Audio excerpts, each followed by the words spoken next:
الحمد لله رب العالمين نحمده ونستعينه ونستغفره ونعوذ بالله من شرور أنفسنا ومن سيئات أعمالنا من يهده الله فلا مضل له ومن يضلل فلا هادي له وأشهد أن لا إله إلا الله وحده لا شريك له وأشهد أن محمدا عبده ورسوله أما بعد فإن خير الكلام كلام الله وخير السنن سنن محمد صلى الله عليه وسلم وشر الأمور محدثاتها وكل محدثة بدعة وكل بدعة ضلالة وكل ضلالة في النار يا أيها الذين آمنوا اتقوا الله حق تقاته ولا تموتن إلا وأنتم مسلمون يا أيها الناس اتقوا ربكم الذي خلقكم من نفس واحدة وخلق منها زوجها وبث منهما رجالا كثيرا ونساء واتقوا الله الذي تساءلون به والأرحام إن الله كان عليكم رقيبا يا أيها الذين آمنوا اتقوا الله وقولوا قولا سديدا يصلح لكم أعمالكم ويغفر لكم ذنوبكم ومن يطع الله ورسوله فقد فاز فوزا عظيما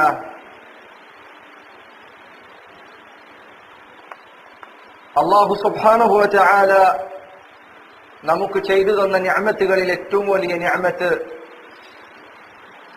അത് ഇസ്ലാം എന്ന ദീനാണ്.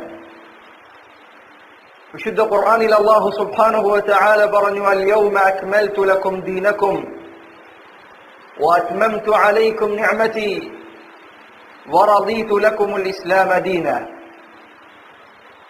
ഇന്നേ ദിവസം, അതായത് ഹജ്ജത്തുൽ വദാഇന്റെ നബി സല്ലല്ലാഹു അലൈഹി വസല്ലമ ഹജ്ജ് ചെയ്ത വർഷം, ഇതാ ഈ ദിവസം നിങ്ങൾക്ക് നിങ്ങളുടെ ദീൻ ഞാൻ പൂർത്തീകരിച്ചു തന്നിരിക്കുന്നു, എന്റെ നിഅമത്ത് ഞാൻ നിങ്ങൾക്ക് പൂർണ്ണമാക്കി തന്നിരിക്കുന്നു, ഇസ്ലാമിനെ ഞാൻ നിങ്ങൾക്ക് പൂർണ്ണമായി തൃപ്തിപ്പെട്ടു തന്നിരിക്കുന്നു.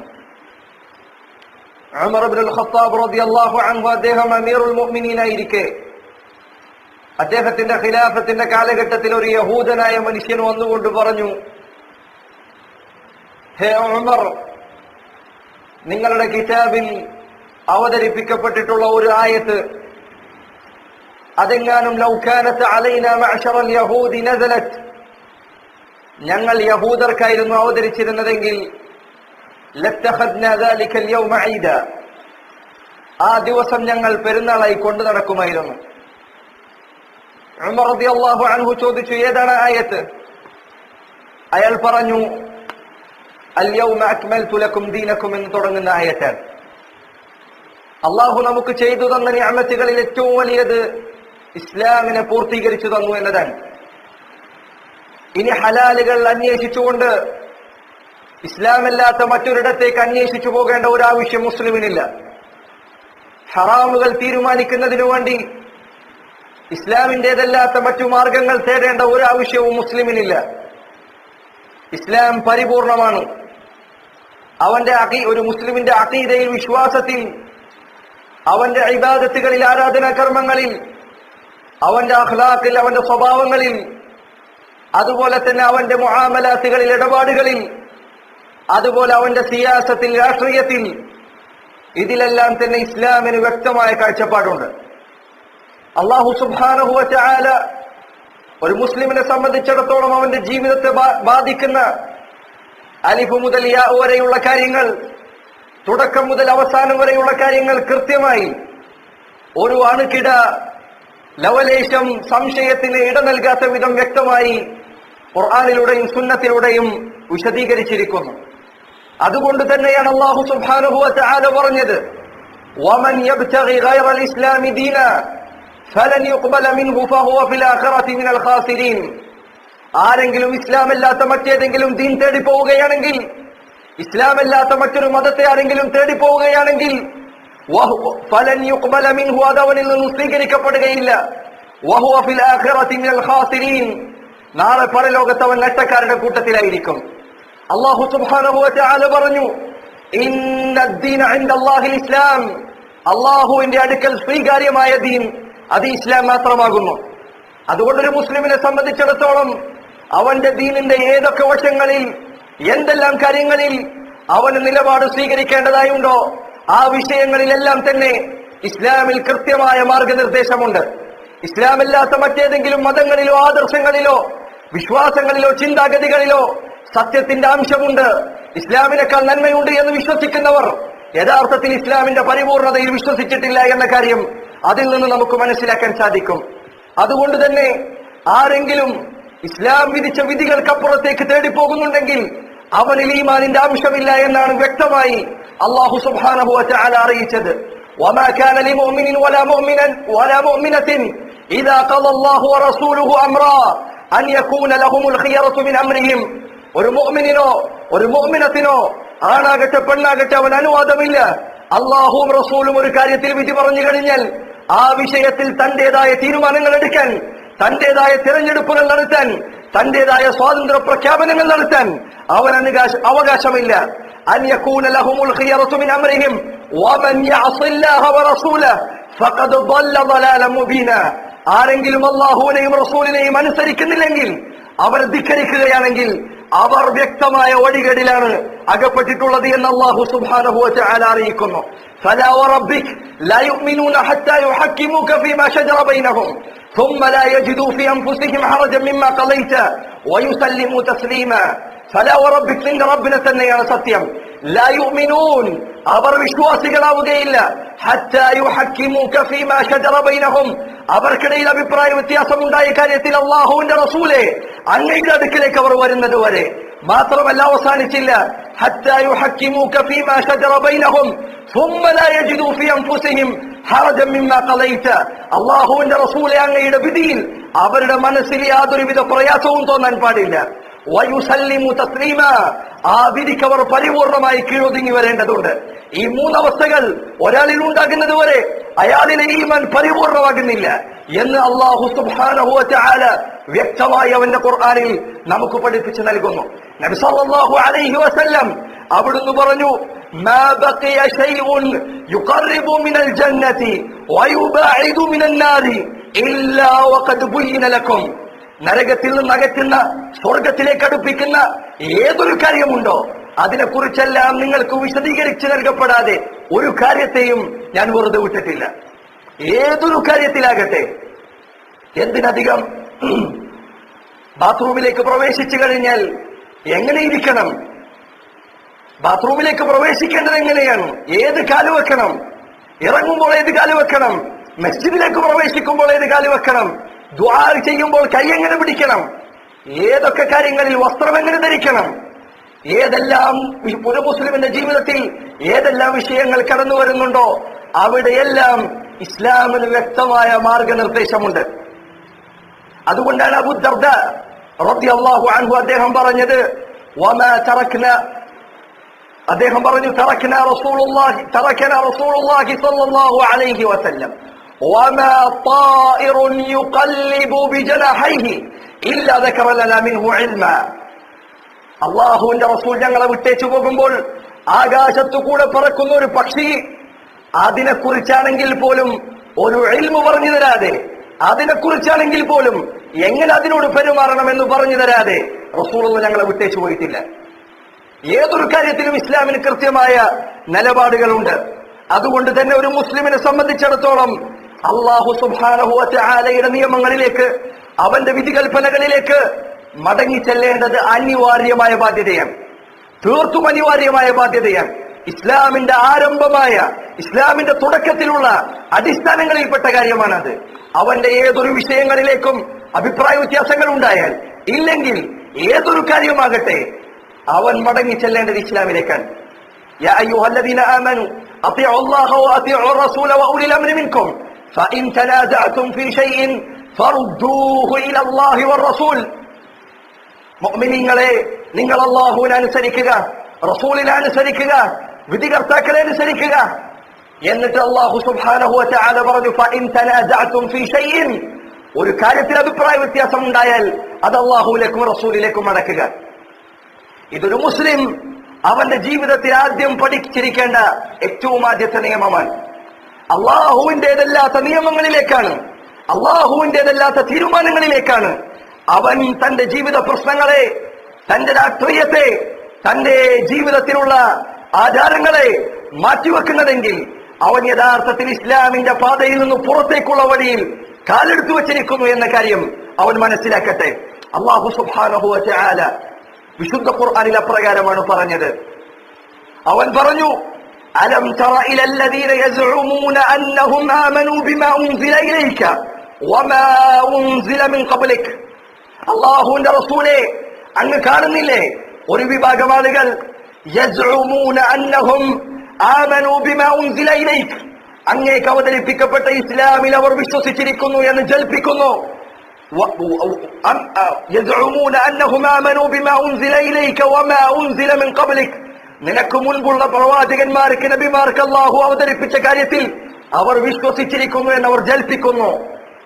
യുരീദൂന അൻ യതഹാകമൂ ഇല ത്വാഗൂതി വഖദ് ഉമിറൂ അൻ യക്ഫറൂ ബിഹി, എന്നാൽ ആ പറയുന്ന ആളുകൾ യുരീദൂന അൻ യതഹാകമൂ ഇല ത്വാഗൂത്ത്, അവർ മനസ്സിന്റെ അകത്തളങ്ങളിൽ ഉദ്ദേശിക്കുന്നത് അല്ലാഹു അല്ലാത്തവരുടെ അടുക്കലേക്ക് വിധി തേടി പോകാനാണ്, അല്ലാഹു അല്ലാത്തവരുടെ തീരുമാനങ്ങൾ സ്വീകരിക്കാനാണ്. വഖദ് ഉമിറൂ അൻ യക്ഫറൂ ബിഹാ, അവരോട് കൽപ്പിക്കപ്പെട്ടിട്ടുള്ളത് ആ ത്വാഗൂത്തുകളെ അവിശ്വസിക്കാനാണ്, ആ ത്വാഗൂത്തുകളെ തള്ളിപ്പറയാനാണ്, അവയെ അംഗീകരിക്കാനല്ല അവരോട് കൽപ്പിക്കപ്പെട്ടിട്ടുള്ളത്. വയുരീദു ശൈത്താനു അൻ യുദില്ലഹും ളലാലൻ ബഈദാ, ശൈത്താൻ ഉദ്ദേശിക്കുന്നത് വളരെയധികം വഴി ദൂരത്തേക്ക് അവരെ വഴിതെറ്റിച്ച് കളയാനാണ്. വഇദാ ഖീല ലഹും തആലൂ ഇലാ മാ അൻസലല്ലാഹു വഇലാ റസൂൽ, അല്ലാഹുവിലേക്കും റസൂലിലേക്കും നിങ്ങൾ വരൂ എന്നവരോട് പറയപ്പെട്ടാൽ റഅയ്തൽ മുനാഫിഖീന യസുദ്ദൂന അൻക സുദൂദാ, ഈ മുനാഫിഖുകൾ അല്ലാഹുവിലും റസൂലിലേക്കും തിരിച്ചു വരൂ എന്നവരോട് പറഞ്ഞാൽ നിന്റെ അടുക്കൽ നിന്നവർ തല തിരിഞ്ഞു കളഞ്ഞു പോകുന്നത് നിനക്ക് കാണാൻ സാധിക്കും എന്ന് അല്ലാഹു സുബ്ഹാനഹു വ തആല വിശേഷിപ്പിക്കുന്നു. അല്ലാഹുവിലും റസൂലിലും വിശ്വസിച്ചിട്ടുണ്ട് എന്ന് പറയുകയും എന്നാൽ അല്ലാഹുവിന്റേതും റസൂലിന്റേതുമല്ലാത്ത വിധികളെ പ്രോത്സാഹിപ്പിക്കുകയും അതിനെ പ്രശംസിക്കുകയും അതിന് സിന്ദാബാദ് വിളിക്കുകയും അതിന് വിജയം നേടുകയും ചെയ്യുന്ന, അതിന് വിജയാശംസകൾ നേടുകയും ചെയ്യുന്ന മുനാഫിഖുകളായി നാം മാറരുത് എന്നതിനുള്ള വ്യക്തമായ സൂചന ഈ ആയത്തുകളിലുണ്ട്. സഹോദര, നിനക്കറിയുമോ ഈ ആയത്ത് എപ്പോഴാണ് അവതരിപ്പിക്കപ്പെട്ടത് എന്ന്? അല്ലാഹുവിന്റെ റസൂൽ സല്ലല്ലാഹു അലൈഹി വസല്ലം ജീവിച്ചിരിക്കുന്ന കാലഘട്ടത്തിൽ അൻസാരികളിൽപ്പെട്ട ഒരു മനുഷ്യൻ, അയാളും ഒരു യഹൂദനും തമ്മിൽ ഒരു അഭിപ്രായ വ്യത്യാസമുണ്ടായി. അൻസാരിയായ മനുഷ്യൻ പറഞ്ഞു, തആൽ, നമുക്ക് പോകാം, ബൈനി വബൈനക കഅബ് ഇബ്നുൽ അശ്റഫ്, നമുക്കിടയിൽ വിധി കൽപ്പിക്കാൻ നമുക്ക് കഅബ് ഇബ്നുൽ അശ്റഫിന്റെ അടുക്കലേക്ക് പോകാം. യഹൂദിയാണ് അയാൾ. എന്നാൽ യഹൂദി പറഞ്ഞു, ബൈനനി വബൈനക മുഹമ്മദ്, നമുക്കും നിനക്കുമിടയിൽ വിധി കൽപ്പിക്കാൻ മുഹമ്മദിന്റെ അടുക്കലേക്ക് പോകാം. നോക്കൂ നിങ്ങൾ, അവർക്കിടയിലുണ്ടായ തർക്കത്തിൽ പരിഹാരം കാണാൻ ഒരു മുസ്ലിമിന്റെ അടുക്കലേക്ക് ഇസ്ലാമികമല്ലാത്ത വിധികൾ പ്രഖ്യാപിക്കുന്ന കഅബ് ഇബ്നുൽ അശ്റഫിന്റെ അടുക്കലേക്ക് പോകുന്ന ഒരു മനുഷ്യന്റെ കാര്യത്തിലാണ് തനിക്കിടയിലുള്ള തർക്കം പരിഹരിക്കാൻ മധ്യസ്ഥനായി യഹൂദനായ കഅബ് ഇബ്നുൽ അശ്റഫിനെ സ്വീകരിച്ച ഒരു വ്യക്തിയുടെ കാര്യത്തിലാണ് ഈ ആയത്ത് ഇറങ്ങിയത്. അപ്പോൾ ഒരു മുസ്ലിമിനെ സംബന്ധിച്ചിടത്തോളം അവന്റെ പ്രശ്നങ്ങളിൽ, അവന്റെ ജീവിതകാര്യങ്ങളിൽ വ്യക്തമായ തീരുമാനങ്ങൾ പ്രഖ്യാപിക്കേണ്ടത് അല്ലാഹു റസൂലുമാണ്. അവരുടെ തീരുമാനങ്ങൾക്ക്, അവരുടെ കൽപ്പനകൾക്കെതിരായി ആരെന്ത് കൽപ്പിച്ചാലും, ആരെത്ര വലിയ കൽപ്പനകൾ പുറപ്പെടുവിച്ചാലും ലാ ത്വാഅത ലിമഖ്ലൂഖിൻ ഫീ മഅസിയത്തിൽ ഖാലിഖ്, സട്ടാവായ റബ്ബിനെ ധിക്കരിക്കുന്ന കാര്യത്തിൽ ഒരു സൃഷ്ടിക്കും അനുസരണമില്ല എന്നതാണ് മുസ്ലിമിന്റെ തീരുമാനം. അതാണ് മുസ്ലിമിന്റെ പ്രഖ്യാപനം. ആ പ്രഖ്യാപനത്തിൽ ഒരു മുസ്ലിം ഒരു കാരണവശാലും പിന്തിരിഞ്ഞു പോകുന്നതല്ല. ഈ ആയത്തിനെ വിശദീകരിക്കവേ അൽ ഇമാം ഇബ്നു കസീർ റഹിമഹുല്ലാഹു തആല അദ്ദേഹം പറഞ്ഞു, ഈ ആയത്ത് ഈ മുനാഫിഖിന്റെ കാര്യത്തിലാണ് ഇറങ്ങിയത്. എന്നിട്ട് അദ്ദേഹം പറഞ്ഞു വൽ ആയതു അഅമ്മു മിൻ ദാലിക കുല്ലി, എന്നാൽ ഈ ആയത്ത് ഈ സംഭവത്തിന് മാത്രം ബാധകമല്ല. فإنها جامة لمن عدل عن الكتاب والسنة وتحاكموا إلى ما سواهما من الباطل. അള്ളാഹുവിന്റെ കിതാബും റസൂലുള്ളാഹിയുടെ സുന്നത്തുമല്ലാത്ത ഏതൊരു വിഷയത്തിലേക്ക് വിധി തേടി പോകുന്ന ഏതൊരാളുണ്ടോ അയാൾക്കൊക്കെ ഈ ആയത്ത് ബാധകമാണ്. അള്ളാഹുവിന്റെ തീരുമാനമല്ലാത്ത, റസൂലുള്ളാഹിയുടെ തീരുമാനമല്ലാത്ത മറ്റൊരു തീരുമാനം സ്വീകരിക്കുന്ന ഏതൊരു വ്യക്തിയുടെ കാര്യത്തിലും ഈ വിഷയം ബാധകമാണ്. അതുകൊണ്ട് സഹോദര, നാം ചിന്തിക്കുക, ഒരു മനുഷ്യൻ അവൻ യഹൂദരുടെ ദീനിൽ നിന്ന് വിധികൾ സ്വീകരിക്കുന്നുണ്ടെങ്കിൽ, അവൻ നസ്രാനിയുടെ മതത്തിൽ നിന്ന് വിധികൾ സ്വീകരിക്കുന്നുണ്ടെങ്കിൽ, അവൻ ഹൈന്ദവ മതത്തിൽ നിന്ന് വിധികൾ സ്വീകരിക്കുന്നുണ്ടെങ്കിൽ യാതൊരു സംശയവുമില്ല, അവന്റെ വിധി എന്താണ്? അവൻ കാഫിറാണ്, അവൻ മുസ്ലിമല്ല, അവൻ ഇസ്ലാമിൽ സ്ഥാനമില്ല എന്ന കാര്യത്തിൽ നമുക്കാർക്കും സംശയമുണ്ടായിരിക്കുകയില്ല.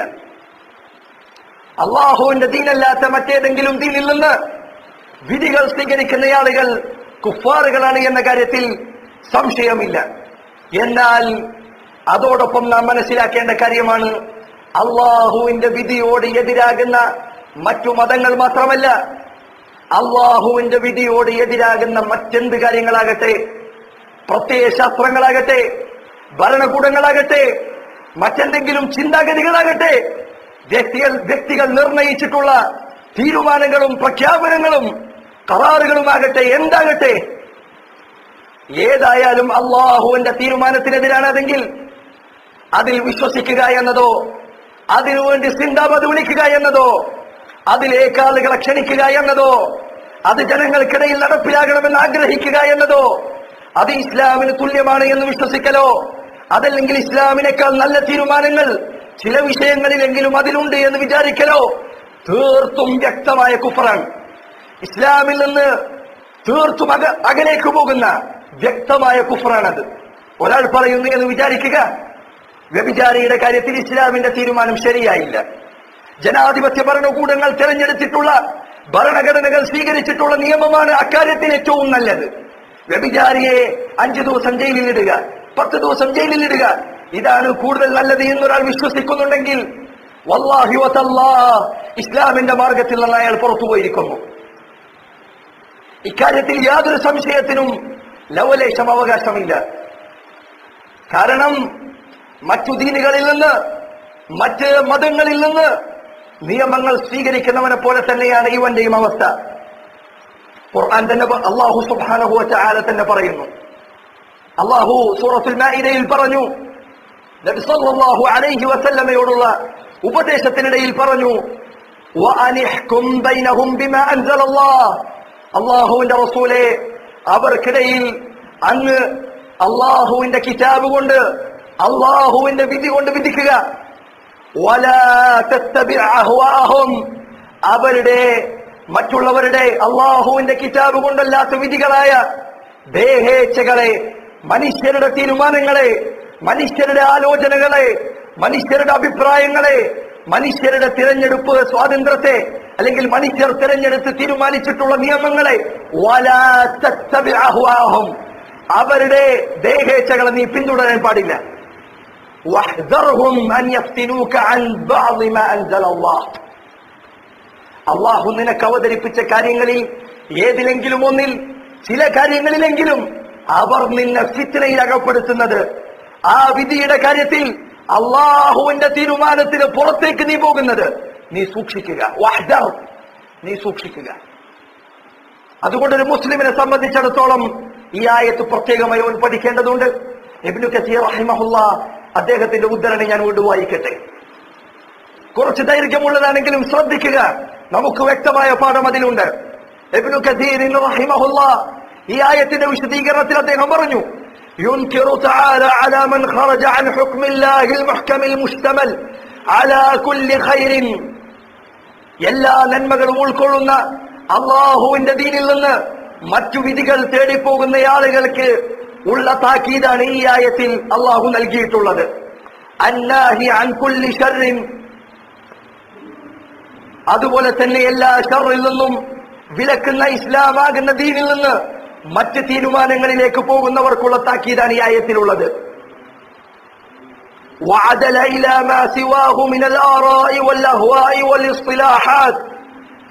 അതുപോലെ തന്നെ മനുഷ്യരുടെ ആലോചനകൾ, അവന്റെ ബുദ്ധികൾ, അവന്റെ ചിന്തകൾ, അവന്റെ അഹ്വാലുകൾ, അവൻ നിശ്ചയിച്ചിട്ടുള്ള പുതിയ സാങ്കേതിക പദങ്ങൾ ഇന്ന് നമുക്കിടയിൽ നിലനിൽക്കുന്നത് പോലെ മനുഷ്യത്വം, അൽ-ഇൻസാനിയ, അതല്ലെങ്കിൽ മതേതരത്വം, അതല്ലെങ്കിൽ സെക്യുലറിസം, ലിബറലിസം എന്നിത്യാദി മനോഹര പേരുകളിൽ ആളുകൾ പേരിട്ട് വിളിക്കുന്ന കാര്യങ്ങൾ, അത്തരം പേരുകളിലേക്കാണ് അവന്റെ പോക്കെങ്കിൽ ഇസ്ലാമിന്റെ മാർഗത്തിൽ നിന്ന് ഇത്തരം മുസ്തലഹാത്തുകളിലേക്ക്, ഇത്തരം സാങ്കേതിക പദങ്ങളിലേക്ക്, ഇത്തരം ചിന്താഗതികളിലേക്കാണ് അവൻ പോകുന്നതെങ്കിൽ അവർക്കുള്ള താക്കീതാണ് ഈ ആയത്തിലുള്ളത്. അല്ലതി വദഅഹ അർ-റിജാലു ബിലാ മുസ്തനദിൻ മിൻ ശരീഅത്തില്ലാഹ്.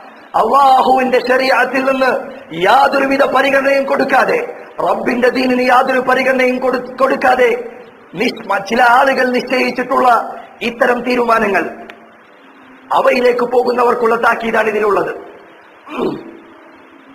كما كان أهل الجاهلية يحكمون به من الضلالات والجهالات.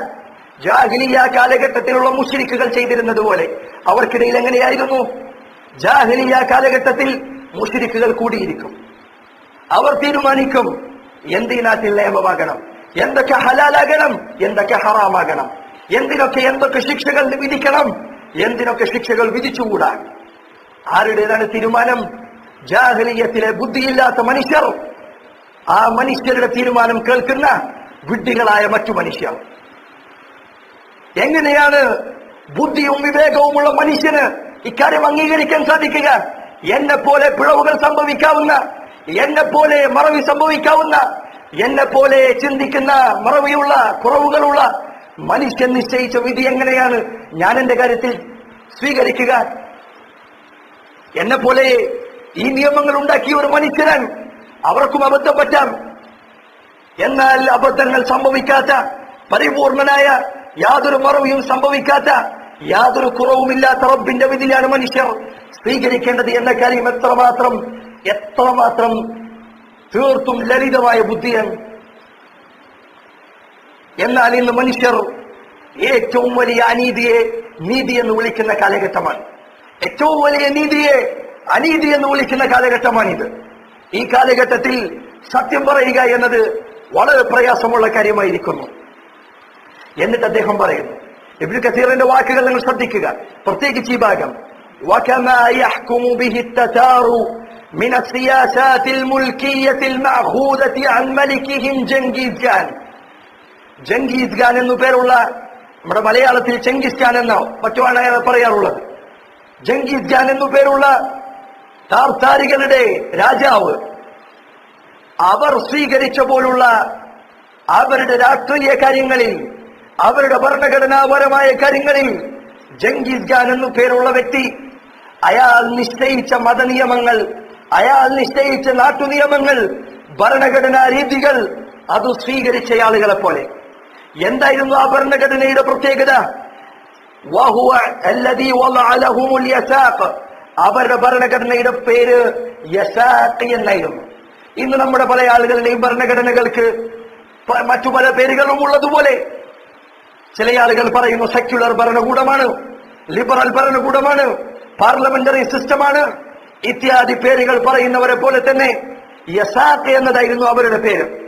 وهو عبارة عن كتاب مجموع من أحكام قد اقتبسها عن شرائع شتى. പല ജാതി മതങ്ങളിൽ നിന്ന്, പല ജാതി ദീനുകളിൽ നിന്ന് അവിടുന്ന് കുറച്ചെടുത്ത്, ഇവിടുന്ന് കുറച്ചെടുത്ത്, മറ്റിടത്തുനിന്ന് കുറച്ചെടുത്ത്, എല്ലാതിൽ നിന്നും എല്ലാതിൽ നിന്നും സ്വരുക്കൂട്ടിയ ഒരു രാഷ്ട്രനിയമങ്ങളുടെ കൂട്ടമായിരുന്നു ആ പുസ്തകം. അതാണ് യസാഖ് എന്ന പുസ്തകത്തിന്റെ പേര്. ആ പുസ്തകം കൊണ്ട് ഉദ്ദേശിക്കുന്ന ഇതാണ്. ആ പുസ്തകത്തിൽ അയാൾ ചില നിയമങ്ങൾ നിശ്ചയിച്ചു. ആ നിയമം അയാൾ സ്വീകരിച്ചത് കുറച്ച് യഹൂദ മതത്തിൽ നിന്ന്, കുറച്ച് നസ്രാനികളുടെ ദീനിൽ നിന്ന്, കുറച്ച് ഇസ്ലാമിൽ നിന്നും. നോക്കൂ നിങ്ങൾ, അതിൽ ഇസ്ലാമിൽ നിന്നുള്ള നിയമങ്ങൾ വരെ ഉണ്ടായിരുന്നു. അതുപോലെ തന്നെ കുറച്ച് അയാളുടെ മക്കളിൽ നിന്നും. ജംഗീസ് ഖാൻ അയാൾക്ക് തോന്നിയതുപോലെ നിശ്ചയിച്ച ചില നിയമങ്ങൾ പറയും. وفيها كثير من الأحكام أخذها من مجرد نظره وهواه. തന്റെ ദേഹേച്ഛയ്ക്ക് അനുസരിച്ച് അനേകം വിധികൾ അയാൾ ആ നിയമത്തിൽ കൊണ്ടുവന്നിട്ടുണ്ട്. ഇന്ന് പല നിയമ സംഹിതകളും ചെയ്യാറുള്ളതുപോലെ ഇന്നലെ വരെ ഹറാമായിരുന്നത് ഇന്നൊരാൾക്ക് തോന്നുന്നത് ഹലാലാണ് എന്ന്. ഇന്നലെ വരെ സ്വർഗ്ഗരതി ഹറാമായിരുന്നെങ്കിൽ ഇന്നൊരാൾക്ക് അത് തോന്നുന്നു, കുറച്ചാളുകൾക്ക് തോന്നി അത് ഹലാലാണ്. അപ്പോൾ ആളുകളുടെ തോന്നലുകൾക്കനുസരിച്ച് നിയമങ്ങൾ സൃഷ്ടിച്ച ഒരു ഭരണകൂടമായിരുന്നു അത്.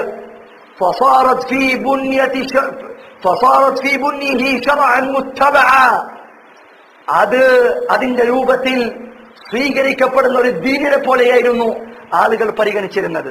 ഇന്ന് നമ്മുടെ നാട്ടിലുള്ളതുപോലെ ഇന്ന് പല നിയമങ്ങളും ആളുകൾ സിന്ദാബാദ് വിളിക്കുകയാണ്.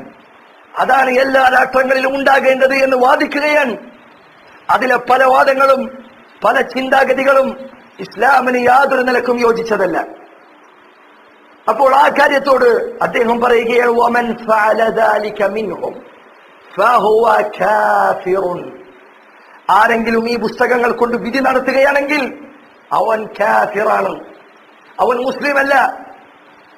ഇസ്ലാമിൻ്റെതല്ലാത്തത് കൊണ്ട് വിധിക്കുന്നവർ അവർ മുസ്ലിം അല്ല എന്ന് ഈ ആയത്തിന്റെ അടിസ്ഥാനത്തിൽ അദ്ദേഹം വ്യക്തമായി വിശദീകരിക്കുകയാണ്.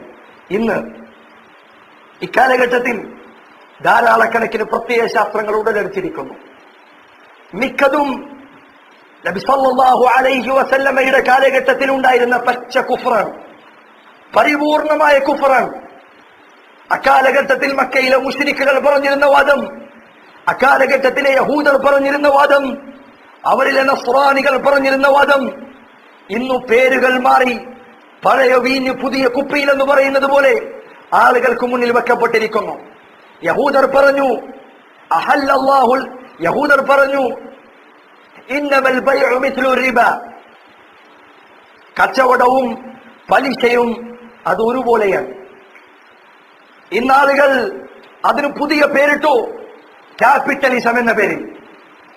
മുതലാളിത്തം എന്ന് പറയും. പലിശയെ ഹലാലാക്കുന്ന ആളുകൾ പുതുതായി ഉടലെടുത്തിരിക്കുന്നു, പേരെന്ത്? ക്യാപിറ്റലിസം. അവർ പറഞ്ഞു ഏത് ദീനാളുകൾ സ്വീകരിച്ചാലും കുഴപ്പമില്ല, ആള് നന്നായാൽ മതി എന്ന് യഹൂദരും നസ്രാനികളും വാദിച്ചു. അവർ പറഞ്ഞു അല്ലാഹു സുബ്ഹാനഹു വ തആല പറഞ്ഞതുപോലെ വദ്ദു ലൗ തുദ്ഹിനു ഫയുദ്ഹിനൂൻ, അവർ മയപ്പെടുത്താൻ ഉദ്ദേശിക്കുന്നു, നീ മയപ്പെടുത്തിയാൽ. അവരവരുടെ ദീന്, നമുക്ക് നമ്മുടെ ദീന്, തോന്നിയവർക്ക് തോന്നിയവരുടെ ദീൻ എന്ന മതസ്വാതന്ത്ര്യത്തിന്റെ വാദങ്ങൾ യഹൂദർ കൊണ്ടുവന്നിരുന്നു അവരുടെ കാലഘട്ടത്തിൽ തന്നെ. ആ വാദത്തിൽ നിന്ന് പേരുകൾ മാറിയെന്നു മാത്രം. മതേതരത്വം എന്ന പേരിൽ അത്തരം ചിന്താഗതികൾ, പച്ച കുഫറുകൾ ഇന്നാളുകൾക്ക് മുന്നിൽ ഇറക്കുമതി ചെയ്യുന്നു. പേരു മാറിയിട്ടുണ്ട്, പക്ഷേ അതിന്റെ യാഥാർത്ഥ്യത്തിൽ ഒരു മാറ്റവുമില്ല. അന്നവർ പറഞ്ഞു തെമ്മാടികളും അതുപോലെ തന്നെ നല്ലവരുമെല്ലാം സമമാണ്, അവർക്ക് എല്ലാവർക്കും അവരവർക്ക് തോന്നിയത് ചെയ്യാനുള്ള അവകാശമുണ്ട്, എല്ലാവരെയും ഒരേപോലെ പരിഗണിക്കണം. അള്ളാഹു അതിന് മറുപടി പറഞ്ഞു അഫനജഅലുൽ മുസ്ലിമീന കൽ മുജ്രിമീൻ മാ ലക്കും കൈഫ തഹ്കുമൂൻ, നാം മുസ്ലിങ്ങളെയും തെമ്മാടികളെയും ഒരുപോലെയാക്കുമോ? ഒരിക്കലും അവർ ഒരുപോലെയല്ല. എന്നാൽ അവർ ഒരുപോലെയാണ് എന്ന് പറയുന്ന ചിന്താഗതികൾ, കുഫറിന്റെ വാദങ്ങൾ ഇന്ന് പുതിയ പേരുകളിൽ വന്നു. പല ആളുകൾ അതിനെ പേരിട്ട് വിളിച്ചു ഹ്യൂമാനിസം, മനുഷ്യത്വം എന്ന പേരുകളിൽ, മനുഷ്യാവകാശം എന്ന പേരുകളിൽ കുഫറിന്റെയും റിദ്ദത്തിന്റെയും അനിസ്ലാമികതയുടെയും എല്ലാ അതിർവരമ്പുകളും ലംഘിച്ചുകൊണ്ട് മുസ്ലിങ്ങളിലേക്ക് പേരുമാറ്റി അതിനെയെല്ലാം സന്നിവേശിപ്പിക്കാനുള്ള ശ്രമങ്ങൾ വ്യാപകമായി നടക്കുന്നു. അത്ഭുതകരമായ കാര്യം, സങ്കടകരമായ കാര്യം, മുസ്ലിം ഉമ്മത്ത് തന്നെ അതിനവരോടൊപ്പം കൂടിച്ചേർന്ന് സിന്ദാബാദ് വിളിക്കുന്നു എന്നതിലാണ്. മനുഷ്യത്വം വാഴട്ടെ, ജനാധിപത്യം വാഴട്ടെ എന്ന് വാദിക്കുന്നവർ മുസ്ലിങ്ങളായി മാറി എന്നതാണ് ഏറ്റവും വലിയ സങ്കടകരമായ കാര്യം. അതുകൊണ്ട് ഈ സന്ദർഭത്തിൽ നാം ഗൗരവത്തിൽ ചില കാര്യങ്ങളെ കുറിച്ച് ആലോചിക്കേണ്ടതുണ്ട്. അല്ലാഹു സുബ്ഹാനഹു വ തആല ഇസ്ലാമിന്റെ ദീനിന്, ഇസ്ലാമാകുന്ന ദീനിന് എതിരായ വിധികൾ, അത്തരം വിധികളെ ജാഹിലിയത്തിന്റെ വിധികൾ എന്നാണ് വിശദീകരിച്ചിട്ടുള്ളത്. ഇസ്ലാമിന്റേതല്ലാത്ത വിധികൾ ജാഹിലിയത്തിന്റെ വിധികൾ എന്നാണ് ഇസ്ലാം അതിനെ പേരിട്ട് വിളിച്ചത്. ഖുർആനിൽ അല്ലാഹു സുബ്ഹാനഹു വ തആല പറഞ്ഞു, അഫ ഹുക്മുൽ ജാഹിലിയത്തി യബ്ഗൂൻ, ജാഹിലിയത്തിന്റെ വിധിയാണോ അവർ തേടിപ്പോകുന്നത്? ഇന്ന് ആളുകൾ ജാഹിലിയത്തിന്റെ വിധികൾ, കുഫാറുകൾ പണ്ട് കണ്ടിരുന്ന അവരുടെ നാട്ടിൽ ഹലാലായിരുന്ന പലതും ഇന്ന് ഹലാലായിട്ടുണ്ട്. അതിനെ അവർ വിളിക്കുന്നത് പേരുകൾ പലതും മാറിയെന്ന് മാത്രം. ചില ആളുകൾ ലിബറലിസം എന്ന് വിളിക്കുന്നു, സെക്യുലറിസം എന്ന് വിളിക്കുന്നു, അതുപോലെ തന്നെ ഹ്യൂമാനിസം എന്ന് വിളിക്കുന്നു. പല പേരുകളിൽ നമ്മുടെ കുട്ടികളുടെ പുസ്തകങ്ങളിൽ പോലും ഇത്തരം വ്യക്തമായ കുഫർ പഠിപ്പിക്കപ്പെടുന്നു. നമ്മളോ പല ആളുകളും ഒഴുക്കിനനുസരിച്ച് നീന്തുന്നു. അതല്ലെങ്കിൽ ചില ആളുകൾ അതിനേക്കാൾ മുന്നിൽ നിന്ന് സിന്ദാബാദ് വിളിക്കുന്നു. ഫഇന്നാ ലില്ലാഹി വ ഇന്നാ ഇലൈഹി റാജിഊൻ. എന്നാണ് മുസ്ലിങ്ങൾക്ക് ഇത്രമാത്രം അപമാനം വന്നത്? എന്നാണ് മുസ്ലിങ്ങൾ അവരുടെ ദീനിനേക്കാൾ അവരുടെ അധികാരത്തെയും അവരുടെ സമ്പത്തിനെയും പരിഗണന കൊടുക്കാൻ തുടങ്ങിയത്? എന്നാണ് മുസ്ലിങ്ങൾ അവരുടെ മേൽ പതിക്കുന്ന ലാത്തി ചാർജുകൾക്ക് ഇസ്ലാമിനേക്കാൾ വലിയ വില നൽകിയത്? തങ്ങളുടെ കുടുംബം ആക്രമിക്കപ്പെടുമെന്നതിന്റെ പേരിൽ, തങ്ങൾ ആക്രമിക്കപ്പെടുമെന്നതിന്റെ പേരിൽ, ജയിലിൽ അടക്കപ്പെടുമെന്നതിന്റെ പേരിൽ ഇസ്ലാമിനേക്കാൾ വില ഇത്തരം ഭയപ്പെടുത്തലുകൾക്ക് അവർ എന്നു മുതലാണ് നൽകി തുടങ്ങിയത്. അതുകൊണ്ട് മുസൽമാനെ, നീ ചിന്തിക്കുക, നിന്റെ ദീനാണോ നിനക്ക് വലുത്? അതല്ല നിന്റെ മേനിയുടെ രോമത്തിന് ഇളക്കം തെറ്റാത്തതാണോ നിനക്ക് ഏറ്റവും വലുതായി നീ തോന്നുന്നത്, നീ വിചാരിക്കുന്നത്? ഇന്നാളുകൾ പറയുന്നു ഇസ്ലാമിനേക്കാൾ നല്ല വിധികൾ അത് മറ്റു പല വിധികളിലുമാണ്. ഇസ്ലാമിന്റെ അനന്തരാവകാശ നിയമം അത് പണ്ടത്തെ കാലത്തിന് പറ്റിയതാണ്. ഇസ്ലാമിന്റെ ശിക്ഷാ നിയമങ്ങൾ അത് അന്നത്തെയോ കാലത്തിന് പറ്റിയതാണ്. ഇസ്ലാമിന്റെ ബഹുഭാര്യത്വം അത് ഇന്നത്തെ കാലഘട്ടത്തിന് യോജിച്ചതല്ല. പിന്നെന്താണ് നിന്റെ കണ്ണിൽ യോജിക്കുന്നത്? പച്ച വ്യഭിചാരമോ? ഇന്നാളുകൾ ഡേറ്റിംഗ് എന്ന് പേരിട്ട് വിളിക്കുന്ന വൃത്തികേടുകളോ? അതാണോ നിന്റെ കണ്ണിൽ ഏറ്റവും നല്ലത്? അതാണോ ഇസ്ലാമിനേക്കാൾ നന്മയുള്ള ചിന്താഗതിയായി നിനക്ക് മനസ്സിലായത്? അള്ളാഹു പറയുന്നു, വമൻ അഹ്സനു മിനല്ലാഹി ഹുക്മ ലിഖൗമിൻ യുഖിനൂൻ. യഖീനുള്ള ദൃഢവിശ്വാസമുള്ള ആളുകൾക്ക് അള്ളാഹുവിനേക്കാൾ നല്ല വിധി പറഞ്ഞു തരുന്ന മറ്റാരുണ്ട്? വമൻ അഹ്സനു മിനല്ലാഹി ഹുക്മ. അള്ളാഹുവിനേക്കാൾ നല്ല വിധി പറയാനുള്ള മറ്റാരാണുള്ളത് എന്ന് അള്ളാഹു ചോദിക്കുന്നു. റബ്ബിനേക്കാൾ നല്ല വിധി പറയുന്നവരാണോ ഇവരൊക്കെ? അള്ളാഹു സുബ്ഹാനഹു വ തആല ചോദിക്കുന്നു, മുസ്ലിമേ, നീ നിന്റെ മനസ്സിന് ഉത്തരം പറയുക. അലൈസ അല്ലാഹു ബിഅഹ്കമിൽ ഹാകിമീൻ. എല്ലാ വിധികർത്താക്കളിലും വെച്ച് ഏറ്റവും നല്ല വിധികർത്താവല്ലേ അള്ളാഹു? എന്താണ് നിന്റെ ഉത്തരം? അല്ല എന്നാണോ? അംബേദ്കറും അതുപോലെ തന്നെ മാർക്സും ലെനിനും ഒക്കെയാണ് അള്ളാഹുവിനേക്കാൾ നല്ല വിവരമുള്ളവരെന്നാണോ നീ ചിന്തിക്കുന്നത്? അവർക്കാണോ അള്ളാഹുവിനേക്കാൾ വിവരമുള്ളത്? മുസൽമാനെ, നിന്റെ ഹൃദയത്തിൽ തൊട്ട് നീ ചിന്തിക്കുക. നിന്റെ ദീൻ ഒരു ഭാഗത്തുണ്ട്, നിന്റെ സിയാസ, നിന്റെ രാഷ്ട്രീയം മറ്റൊരു ഭാഗത്തുണ്ട്. നീ ഏതിനെ തെരഞ്ഞെടുക്കുമെന്ന കാര്യം പ്രത്യേകം ശ്രദ്ധിക്കേണ്ട വിഷയമാണ്. അല്ലാഹു സുബ്ഹാനഹു വ തആല നബി സല്ലല്ലാഹു അലൈഹി വസല്ലമയോട് പറയുന്നു, വഇൻ ഹകംത ഫഹ്കും ബൈനഹും ബിൽ ഖിസ്തി ഇന്നല്ലാഹ യുഹിബ്ബുൽ മുഖ്സിതീൻ. മുഹമ്മദേ, നീ അവർക്കിടയിൽ വിധിക്കുന്നുണ്ടെങ്കിൽ അത് അല്ലാഹുവിന്റെ വിധി കൊണ്ടായിരിക്കണം. അല്ലാഹു സുബ്ഹാനഹു വ തആല പറയുന്നു, വമൻ ലം യഹ്കും ബിമാ അൻസലല്ലാഹ് ഫൗലൈക ഹുമുൽ കാഫിറൂൻ. ആരെങ്കിലും അല്ലാഹുവിന്റേതല്ലാത്ത വിധികൾ കൊണ്ട് വിധിക്കുന്നുണ്ടെങ്കിൽ ഫൗലൈക ഹുമുൽ കാഫിറൂൻ, അവർ തന്നെയാണ് കാഫിറുകൾ. സംശയം വേണ്ട, അവർ തന്നെയാണ് കാഫിറുകൾ എന്ന് അല്ലാഹു സുബ്ഹാനഹു വ തആല അറിയിക്കുന്നു. അതുകൊണ്ട് മുസൽമാനെ, നിന്റെ പഴയ ഇസ്സത്ത്, നിനക്ക് അല്ലാഹു നൽകിയ വിജയം, നിനക്ക് അല്ലാഹു രാജ്യങ്ങൾ തേടിപ്പിടിക്കാനുള്ള ധൈര്യം നൽകിയത്, സ്ഥൈര്യം നൽകിയത്, നിന്നെ മറ്റുള്ളവർ അനിസ്ലാമിക വിധിയുടെ ആളുകൾ, അതുപോലെ തന്നെ കുഫാറുകൾ നിന്നെ പേടിച്ചത് നിന്റെ ശരീരത്തിലെ മസ്ലികൾ കണ്ടല്ല, നിന്റെ കയ്യിലുള്ള വാളിന്റെ തിളക്കം കണ്ടല്ല, നിന്റെ മനസ്സിന്റെ ഉള്ളിലുള്ള അഖീദയുടെ വെളിച്ചം കണ്ടുകൊണ്ടാണ് എന്ന കാര്യം നാം മനസ്സിലാക്കണം. അതിന് നമുക്ക് ഇസ്സത്ത് നൽകാൻ സാധിക്കും. മടിയന്മാരായി, പേടിത്തൊണ്ടന്മാരായി വീടുകൾക്കുള്ളിൽ ഒതുങ്ങിയിരുന്ന് ഒന്നും മിണ്ടാതെ, തിന്മക്കെതിരെ ശബ്ദിക്കാതെ, അനീതിക്കെതിരെ സംസാരിക്കാതെ, ഞാനും എന്റെ കുടുംബവും അവർക്കൊന്നും പറ്റാൻ പാടില്ല എന്ന ചിന്താഗതിയിൽ സ്വാർത്ഥരായി ജീവിക്കുന്നതിൽ എന്ത് ഇസ്ലാമാണുള്ളത്? അതുകൊണ്ട് സഹോദര, ഈ കാര്യം ഗൗരവത്തിൽ നീ ശ്രദ്ധിക്കേണ്ടതുണ്ട് എന്ന് ഒരിക്കൽ കൂടി ഓർമ്മപ്പെടുത്തട്ടെ. വബില്ലാഹി തൗഫീഖ് വസല്ലല്ലാഹു വസല്ലമ വബാറക അലാ നബിയിന മുഹമ്മദ്.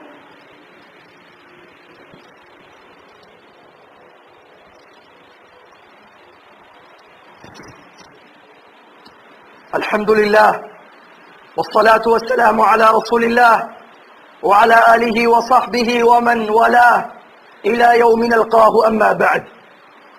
ഇന്ന് സമൂഹത്തിനിടയിൽ അല്ലെങ്കിൽ ലോകത്തിനിടയിൽ തന്നെ ഏറ്റവും വ്യാപകമായ പ്രചാരം നേടിയ ആളുകൾ ഇന്നും ഉച്ചത്തിൽ ശബ്ദിച്ചുകൊണ്ടിരിക്കുന്ന, സിന്ദാബാദ് വിളിക്കപ്പെട്ടുകൊണ്ടിരിക്കുന്ന ചിന്താഗതിയാണ് അറബിയിൽ ഡെമോക്രാത്തിയ എന്ന് വിളിക്കപ്പെടുന്ന ഡെമോക്രസി എന്ന ചിന്താഗതി, ജനാധിപത്യം എന്ന ചിന്താഗതി. ഇത് യഥാർത്ഥത്തിൽ ഇതിന്റെ ഉപജ്ഞാതാവായി ആളുകൾ പരിചയപ്പെടുത്തുന്നത്, അതിന്റെ ആളുകൾ തന്നെ പറയുന്നത് ഗ്രീസിലുണ്ടായിരുന്ന അരിസ്റ്റോട്ടിൽ എന്ന വ്യക്തിയാണ്. ആദ്യമായി ജനാധിപത്യം എന്ന ചിന്താഗതിയെ കുറിച്ച് സംസാരിച്ച വ്യക്തി അരിസ്റ്റോട്ടിലാണ്. ഒരു മുസ്ലിം ആയിരുന്നില്ല. അയാൾ പരിപൂർണമായും കുഫറിന്റെ വാദങ്ങൾ, അള്ളാഹു തന്നെ ഇല്ല എന്ന വാദങ്ങൾ ചില സന്ദർഭങ്ങളിൽ ആവർത്തിച്ച വ്യക്തിയാണ്. അയാളാണ് ആദ്യത്തിൽ ജനാധിപത്യം എന്ന ചിന്താഗതിയെ കുറിച്ച് സംസാരിച്ചത്. ആ ചിന്താഗതി കൊണ്ട് അവർ ഉദ്ദേശിക്കുന്നത് അസ്സിയാദത്തു വൽ ഹുക്മു ലിശ്ശഅബി, നാട്ടിലുള്ള ജനങ്ങൾക്ക്, രാജ്യത്തെ ജനങ്ങൾക്കാണ് ഭരണത്തിനുള്ള അവകാശം എന്നതാണ്. അതാണ് ഈ ചിന്താഗതിയുടെ അടിസ്ഥാനം. ജനങ്ങളാണ് അധികാരത്തിന്റെ കാര്യം തീരുമാനിക്കുന്നത്, അതല്ലെങ്കിൽ ഭരണഘടനയുടെ കാര്യം തീരുമാനിക്കുന്നത് ജനങ്ങളാണ്. ജനങ്ങൾക്ക് ഭരണം നൽകുക എന്നതാണ് ഈ ചിന്താഗതിയുടെ അടിസ്ഥാനമായ വാദം. ഫ്രാൻസിൽ നടന്ന വിപ്ലവത്തിന് ശേഷമാണ് ജനാധിപത്യ ചിന്താഗതികൾ ആദ്യമായി ഭരണഘടനകളിൽ രേഖപ്പെടുത്തപ്പെട്ടു തുടങ്ങിയത്. ആ ഭരണഘടനകളിൽ വ്യക്തമായി അവർ പറഞ്ഞു, ഒരു നാട്ടിലെ ജനങ്ങൾക്കാണ്, അവരുടെ ചിന്തകൾക്കാണ്, അവരുടെ തിരഞ്ഞെടുപ്പുകൾക്കാണ് ഒരു നാട്ടിന്റെ മുന്നോട്ടു പോക്ക്, ഒരു നാട്ടിൽ എന്തൊക്കെ ഹലാലാകണം, എന്തൊക്കെ ഹറാമാകണം എന്ന് തീരുമാനിക്കുന്നത് നാട്ടിലെ ജനങ്ങളാണ് എന്ന ചിന്താഗതി വ്യക്തമായി ഇത്തരം ഭരണഘടനകളിൽ രേഖപ്പെടുത്തപ്പെട്ടു. ഇവിടെ ഞാൻ ഈ സംസാരിക്കുന്നത് ഇന്ന് ഇന്ത്യയിലെ ഭരണഘടന ജനാധിപത്യ ഭരണഘടനയാണ് എന്ന കാര്യത്തിൽ സംശയമില്ല. ഞാൻ ഈ പറയുന്നതിന്റെ അർത്ഥം, ഞാൻ ഈ സംസാരിക്കുന്നതിന്റെ അർത്ഥം ഇന്ന് തന്നെ വാളും തോക്കുമെടുത്ത് ജനാധിപത്യ സംവിധാനങ്ങൾക്കിടയിലേക്ക് ഇരച്ചു കയറി അവരെയൊക്കെ കൊന്നുകളയണമെന്ന് പറയാനുള്ള വിപ്ലവാഹ്വാനമല്ല ഇത്. രഹസ്യമായോ പരസ്യമായോ ഞങ്ങൾക്കത് പറയാനില്ല, അത് ഞങ്ങളോട്ട് പറയുന്നുമില്ല. കാരണം അതിന് സാധ്യമായ ഒരു അവസ്ഥ ഇന്ന് മുസ്ലിങ്ങൾക്കില്ല എന്ന കാര്യം വ്യക്തമാണ്. അതിന്റെ അർത്ഥം ജനാധിപത്യ സംവിധാനം അത് ഏറ്റവും വലിയ ശരിയാണ്, അതാണ് നടപ്പിലാക്കപ്പെടേണ്ട നിയമം എന്ന ചിന്താഗതി ഞങ്ങൾക്കുണ്ട് എന്നല്ല. ജനാധിപത്യ സംവിധാനം എന്നത് ഒരു മുസ്ലിമിനെ സംബന്ധിച്ചിടത്തോളം അവന്റെ ദീനിന് എതിരായ കാര്യമാണ്. നിങ്ങൾ തന്നെ പറയുന്നത് പ്രകാരം, ഭരണഘടനയുടെ ആളുകൾ പറയുന്നത് പ്രകാരം ജനാധിപത്യ സംവിധാനത്തിൽ ഒരു മനുഷ്യന് അവനിഷ്ടമുള്ളത് വിശ്വസിക്കാനും അവനിഷ്ടമുള്ളത് പ്രചരിപ്പിക്കാനുമുള്ള അവകാശമുണ്ട്. ഇത് ഞങ്ങളുടെ വിശ്വാസമാണ്, ഇത് ഇസ്ലാമിന്റെ വിശ്വാസമാണ്. ജനാധിപത്യം ശരിയാണ് എന്ന് പറയുന്ന നിങ്ങൾക്ക് അത് പറയാനുള്ള അവകാശമുള്ളതുപോലെ തന്നെ അത് അനീതിയാണ്, അത് തെറ്റാണ്, ഇസ്ലാമിനെതിരാണ് എന്ന് പറയാനുള്ള അവകാശം ഞങ്ങൾക്കുമുണ്ട്. ആ അവകാശം വിനിയോഗിക്കുക എന്നതല്ലാതെ മറ്റൊരു കാര്യവും വിപ്ലവത്തിനോ അതല്ലെങ്കിൽ സായുധ പ്രകടനങ്ങൾക്കോ അതല്ലെങ്കിൽ ഇന്ന് ജനാധിപത്യത്തിന്റെ വാഹകർ എന്ന് പറയുന്ന ആളുകൾ നാട്ടിൽ കാണിച്ചു കൂട്ടുന്ന കോപ്രായങ്ങൾക്കോ റോഡ് മുടക്കൽ സമരങ്ങൾക്കോ ഞങ്ങൾ ഒരിക്കലും അനുകൂലമല്ല. ഒരു മനുഷ്യന്റെയും അള്ളാഹു അനുവദിച്ചു കൊടുത്ത ഒരു അവകാശവും തടയപ്പെടാൻ പാടില്ല എന്ന കാര്യത്തിൽ നിങ്ങളെക്കാൾ ഞങ്ങൾ കൂടുതൽ വിശ്വസിക്കുന്ന ആളുകളാണ്. എന്നാൽ അതോടൊപ്പം തന്നെ അസത്യം അസത്യമാണ് എന്ന് വ്യക്തമായി പറയേണ്ട ബാധ്യത ഏതൊരു മനുഷ്യനും ഏതൊരു മുസ്ലിമിനും ഉണ്ട് എന്ന കാര്യം ഉറപ്പായി വിശ്വസിക്കുന്നവരാണ് ഞങ്ങൾ. അതുകൊണ്ടാണ് ഇത് പറയുന്നത്. ജനാധിപത്യ ചിന്താഗതി എന്നത് ഇസ്ലാമിന് യോജിച്ച കാര്യമല്ല. ഇസ്ലാമിന്റെ അടിസ്ഥാനത്തോടും അതിന്റെ ശാഖാപരമായ കാര്യങ്ങളോടും പരിപൂർണമായി ബഹുഭൂരിപക്ഷം മേഖലകളിലും ഏതാണ്ട് എല്ലാ മേഖലകളിൽ തന്നെ പരിപൂർണമായി വിയോജിക്കുന്ന ചിന്താഗതിയാണ് ജനാധിപത്യ ചിന്താഗതി എന്നത്. ജനാധിപത്യത്തിന്റെ അടിസ്ഥാനങ്ങളിൽപ്പെട്ടതാണ് ഭരണത്തിനുള്ള അവകാശം ജനങ്ങളുടെ മേലാണ്. ജനങ്ങളാണ് ഇത് തീരുമാനിക്കേണ്ടത് എന്നത് ജനാധിപത്യ ചിന്താഗതിയിലെ ഒന്നാമത്തെ കാര്യമാണ്. അത് തന്നെ ഇസ്ലാമിന് ഘടകവിരുദ്ധമായ വിഷയമാണ്. ഇസ്ലാമിൽ ഭരണം കൈയാളേണ്ടത്, അതല്ലെങ്കിൽ നിയമങ്ങൾ നിശ്ചയിക്കാനുള്ള അധികാരം, നിയമങ്ങൾ നടപ്പിലാക്കാനുള്ള മാർഗരേഖ, അതൊരിക്കലും ജനങ്ങളുടെ അടിസ്ഥാനത്തിലല്ല. അത് അല്ലാഹു സുബ്ഹാനഹു വ തആല അവന്റെ കിതാബിലും നബി സല്ലല്ലാഹു അലൈഹി വസല്ലം അവിടുത്തെ സുന്നത്തിലും പറഞ്ഞ തെളിവുകളുടെ അടിസ്ഥാനത്തിലാണ്. അതാണ് ഇസ്ലാമിന്റെ അടുക്കൽ നിയമങ്ങൾ നിർമ്മിക്കാനുള്ള, നിയമങ്ങൾ നിശ്ചയിക്കാനുള്ള അടിസ്ഥാനം ഇസ്ലാമിൽ കിതാബും സുന്നത്തുമാണ്. അതല്ലാതെ ജനങ്ങളുടെ ചിന്തയല്ല, ജനങ്ങളുടെ താല്പര്യമല്ല, ജനങ്ങളുടെ ആലോചനകളല്ല എന്ന കാര്യം ഒന്നാമതായി തന്നെ ഇസ്ലാമും ഡെമോക്രസിയും തമ്മിൽ എതിരിടുന്ന മേഖലയാണ്. അല്ലാഹു സുബ്ഹാനഹു വ തആല പറഞ്ഞു, വമഖ്തലഫ്തും മിൻ ശൈഇൻ ഫഹുക്മുഹു ഇലല്ലാഹ്. നിങ്ങൾ ഏതൊരു വിഷയത്തിൽ അഭിപ്രായ വ്യത്യാസത്തിലായിട്ടുണ്ടോ, വമഖ്തലഫ്തും മിൻ ശൈഇൻ, ഏതു കാര്യത്തിലാകട്ടെ, ഏത് ചെറുതോ വലുതോ ആയ വിഷയത്തിലാകട്ടെ അഭിപ്രായ വ്യത്യാസമുണ്ടോ, ഫഹുക്മുഹു ഇലല്ലാഹ്, അതിന്റെ വിധി അല്ലാഹുവിലേക്കാണ്. അതിൽ വിധി പറയേണ്ടത് അല്ലാഹുവാണ്. ഒരാൾക്കും വിധി പറയാനുള്ള അവകാശമില്ല. വിധി പറയാൻ ജനങ്ങൾക്കാണ് അവകാശമുള്ളത്, അല്ലെങ്കിൽ ജനങ്ങൾ നിശ്ചയിക്കുന്ന, ജനങ്ങളുടെ തീരുമാനപ്രകാരം വിധിക്കുന്ന ഭരണാധികാരികൾക്കാണ് അതിന് അവകാശമുള്ളത് എന്ന ജനാധിപത്യ ചിന്താഗതി ഇസ്ലാമിന് ഘടകവിരുദ്ധമാണ്. ഇസ്ലാം അതിനോട് യോജിക്കുന്നില്ല. അതുപോലെ തന്നെ ജനാധിപത്യവും ഇസ്ലാമും തമ്മിൽ വേറിടുന്ന പ്രധാനപ്പെട്ട മറ്റൊരു കാര്യം, ജനാധിപത്യ ചിന്താഗതിയിൽ ദീനും ദുനിയാവും തമ്മിൽ വ്യക്തമായ വേർതിരിവുണ്ട്. അതുകൊണ്ടാണ് ചില ആളുകൾ പറഞ്ഞത്, സീസറിനുള്ളത് സീസറിന്, അള്ളാഹുവിനുള്ളത് അള്ളാഹുവിന്. ഇത് ജനാധിപത്യ മുദ്രാവാക്യങ്ങളിൽ ഒന്ന്. സീസറിനുള്ളത് സീസറിന്, അള്ളാഹുവിനുള്ളത് അള്ളാഹുവിന്. ഒരിക്കലും ഇസ്ലാമിന് യോജിച്ച കാര്യമല്ല അത്. നമ്മൾ പറയുന്നത് എന്താണ്? ഖുൽ ഇന്ന സ്വലാത്തി വനുസുക്കി വമഹ്യായ വമമാതി ലില്ലാഹി റബ്ബിൽ ആലമീൻ. എന്റെ നിസ്കാരവും എന്റെ ബലികർമ്മങ്ങളും എന്റെ ജീവിതവും എന്റെ മരണവും, അതിൽ ഉൾക്കൊള്ളാത്ത വല്ല കാര്യവുമുണ്ടോ? എന്റെ ജീവിതവും എന്റെ മരണവും അള്ളാഹുവിന്. ഒരു മുസ്ലിം പരിപൂർണമായി അള്ളാഹുവിന് സമർപ്പിച്ചവനാണ്. അവിടെ ദീനിലൊരു കാര്യം, ദുനിയാവിൽ വേറൊരു കാര്യമെന്ന ക്രൈസ്തവ ചിന്താഗതി, നസ്രാനി ചിന്താഗതി ഇസ്ലാമിന് അന്യമാണ്. പള്ളിയിൽ കയറിയാൽ മാത്രം ദീനും, പള്ളിക്ക് പുറത്തിറങ്ങിയാൽ പിന്നെ തനിക്ക് തോന്നിയതും എന്ന ചിന്താഗതി ഇസ്ലാം അനുവദിച്ചിട്ടില്ല. അവനൊരു വസ്ത്രം ധരിക്കുന്നുണ്ടെങ്കിൽ അതെങ്ങനെ ധരിക്കണമെന്ന് ഇസ്ലാം പറഞ്ഞു കൊടുത്തിട്ടുണ്ട്. മീശയുടെ ഒരു തുമ്പ് അവൻ വെട്ടണമെങ്കിൽ അതെങ്ങനെയെന്ന് പറഞ്ഞു കൊടുത്തിട്ടുണ്ട്. മുടി എങ്ങനെ വെട്ടണമെങ്കിൽ അതവന് പറഞ്ഞു കൊടുത്തിട്ടുണ്ട്. അവന്റെ ഗുഹ്യഭാഗത്തെ രോമങ്ങൾ അതെന്തു ചെയ്യണമെന്ന് ഇസ്ലാം പറഞ്ഞു കൊടുത്തിട്ടുണ്ട്. കല്യാണം കഴിച്ചാൽ ഭാര്യയുടെ അടുക്കൽ എങ്ങനെ ഇരിക്കണം ഇസ്ലാമിന് പറയാനുണ്ട്. ഒരു വിഷയത്തിൽ പോലും ഇസ്ലാമിന് പറയാനില്ലാത്ത, സംസാരിക്കാനില്ലാത്ത, ഇസ്ലാം മൗനമായി നിലകൊള്ളുന്ന ഒരു വിഷയവുമില്ല. അത് ദീനാകട്ടെ ദുനിയാവാകട്ടെ. ഈ വിഷയത്തിൽ ഇസ്ലാമും ജനാധിപത്യ സംവിധാനങ്ങളും പരിപൂർണമായി വേറിട്ടു നിൽക്കുന്നു എന്ന കാര്യം നാം മനസ്സിലാക്കേണ്ടതുണ്ട്. അതുപോലെ തന്നെ ജനാധിപത്യ ചിന്താഗതിയിൽ ഏറ്റവും പ്രകടമായി എല്ലാവർക്കും വ്യക്തമായി കാണാവുന്ന കാര്യമാണ്, ജനാധിപത്യത്തിൽ നന്മകളും തിന്മകളും വേർതിരിക്കാനുള്ള അടിസ്ഥാനം അത് ബഹുഭൂരിപക്ഷം ആളുകൾ എന്തു പറയുന്നു എന്നതാണ്. ബഹുഭൂരിപക്ഷത്തിന്റെ അഭിപ്രായം എന്താണോ അതാണ് ജനാധിപത്യ ഭരണകൂടത്തിന്റെ അഭിപ്രായമായി മാറുക. യഥാർത്ഥത്തിൽ ആ ചിന്താഗതി ആലോചിച്ചാൽ തന്നെ മനസ്സിലാകും അതിലുള്ള അനീതി എന്താണ് എന്ന്. ബഹുഭൂരിപക്ഷം ആളുകൾ അതിക്രമത്തിന്റെ ആളുകളാണെങ്കിൽ അതിക്രമം അനുവദനീയമായി തീരും. ന്യൂനപക്ഷം ആളുകൾ അവരെന്നും അതിക്രമിക്കപ്പെട്ടുകൊണ്ടേയിരിക്കും. കേവല ബുദ്ധിയാണത്. മനുഷ്യർ നിയമങ്ങൾ ഉണ്ടാക്കിയാൽ അതിലെന്തുമാത്രം വിഡ്ഢിത്തങ്ങൾ കടന്നുകൂടുമെന്നതിന് ഏറ്റവും വലിയ തെളിവാണിത്. ബഹുഭൂരിപക്ഷം ആളുകൾ കള്ളന്മാരാണ്. അവരെല്ലാവരും കൂടി തീരുമാനമെടുക്കാൻ ഏത് വീട്ടിലും കയറി കക്കാം, അതിലൊന്നൊരു കുഴപ്പമില്ല എന്ന് പറഞ്ഞാൽ കള്ളന്മാരല്ലാത്ത ഒരു 5-6 ആളുകൾ അവരുടെ അവസ്ഥ എന്തായിരിക്കും? എന്തായിരിക്കും അവർക്ക് ലഭിക്കുന്ന നീതിയുടെ അവസ്ഥ? തീർത്തും വ്യക്തമായ കാര്യമാണിത്. ആർക്കും അവരുടെ ബുദ്ധി കൊണ്ട് മനസ്സിലാക്കാൻ സാധിക്കുന്ന കാര്യം. ജനാധിപത്യത്തിന്റെ അടിസ്ഥാനങ്ങളിൽ ഒന്നായ ഇക്കാര്യം ബഹുഭൂരിപക്ഷം എന്തു പറയുന്നു എന്നത് നോക്കുക എന്നത് ഇസ്ലാമിന് പരിപൂർണമായി ഘടകവിരുദ്ധമാണ്. അനേകം ആയത്തുകളെല്ലാം പറയാൻ സമയമില്ല.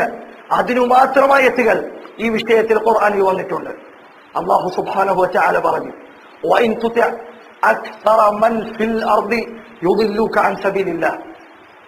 ഭൂമിയിലുള്ള ബഹുഭൂരിപക്ഷം ആളുകളെ നീ പിൻപറ്റിയാൽ അവർ നിന്നെ വഴികേടിലെത്തിക്കും. ബഹുഭൂരിപക്ഷം ഒരിക്കലും ഹക്കിൽ നിലകൊള്ളുകയില്ല എന്ന കാര്യം വ്യക്തമാണ്.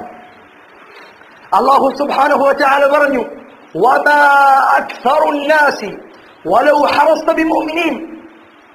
ജനങ്ങളിൽ ബഹുഭൂരിപക്ഷം ആളുകളും നീ എത്ര പരിശ്രമിച്ചാലും അവർ വിശ്വാസികളാവുകയില്ല. ഇതറിയുന്നത് കൊണ്ട് തന്നെയാണ് കുഫാറുകൾ ഈ വാദത്തിനു വേണ്ടി ഈ ചിന്താഗതി ഇസ്ലാമിക രാജ്യങ്ങൾ നടപ്പാക്കണമെന്നതിന് മുറവിളി കൂട്ടുന്നത്. അവർക്കറിയാം ബഹുഭൂരിപക്ഷം ആളുകൾ അവർ മുഅ്മിനുകളാവുകയില്ല, അവരാഗ്രഹിക്കുക തിന്മയാണ്. ഇന്ന് ചില ആളുകൾ ഇസ്ലാമിക രാജ്യത്തിനു വേണ്ടി വാദിച്ചു എന്ന് പറയുന്ന ആളുകൾ അവരിതാ ജനാധിപത്യത്തിന്റെ സംവിധാനങ്ങളിൽ വ്യാപകമായി പരസ്യമായി സ്ത്രീകളെ പുറത്തുവിട്ടുകൊണ്ട് യാതൊരു മടിയുമില്ലാതെ നാണവുമില്ലാതെ തെരുവുകളിലേക്ക് ഇറങ്ങിയിരിക്കുന്നു. അവരുടെ സംസാരത്തിന്റെ ആകത്തുക എന്താണ്? ഇതാ ജനാധിപത്യ സംവിധാനങ്ങളിലൂടെ പണിയെടുത്ത് ഞങ്ങൾ വിജയിക്കുകയും അങ്ങനെ ഇസ്ലാമിന്റെ ഭരണം ഞങ്ങൾ ഇവിടെ നടപ്പാക്കുകയും ചെയ്യുമെന്നാണ് അവർ പറയാതെ പറയാൻ ശ്രമിക്കുന്നത്. അല്ലാഹു പറയുന്നു, ബഹുഭൂരിപക്ഷം ആളുകൾ നീ എത്ര പണിയെടുത്താലും അവർ മുഅ്മിനുകളാവുകയില്ല. അല്ലാഹു സുബ്ഹാനഹു വ തആല പറയുന്നു, വമാ യുഅ്മിനു അക്സറുഹും ബില്ലാഹി ഇല്ലാ വഹും മുശ്രികൂൻ. ബഹുഭൂരിപക്ഷം ആളുകളും അല്ലാഹുവിൽ വിശ്വസിക്കുന്നത് മുശ്രിക്കുകളായിക്കൊണ്ടാണ്. ശരി, മുശ്രിക്കുകളെല്ലാവരും വോട്ട് ചെയ്ത് ശിർക്കാണ് ഏറ്റവും വലിയ നന്മയെന്ന് പറഞ്ഞാൽ ഒരു മുസ്ലിമിന് അത് അംഗീകരിക്കാൻ പറ്റുമോ? തൗഹീദാണ് ഏറ്റവും വലിയ തിന്മയെന്ന് ബഹുഭൂരിപക്ഷം ആളുകളും പറഞ്ഞാൽ അതൊരു മുസ്ലിമിന് അംഗീകരിക്കാൻ പറ്റുമോ? എങ്ങനെയാണ് ഇത് ഇസ്ലാമിന്റെ ചിന്താഗതിയോട് ലാ മിൻ ബഈദ് വലാ മിൻ ഖരീബ്, അടുത്തു നിന്നോ ദൂരെ നിന്നോ അതിന് യാതൊരു ബന്ധവുമില്ല.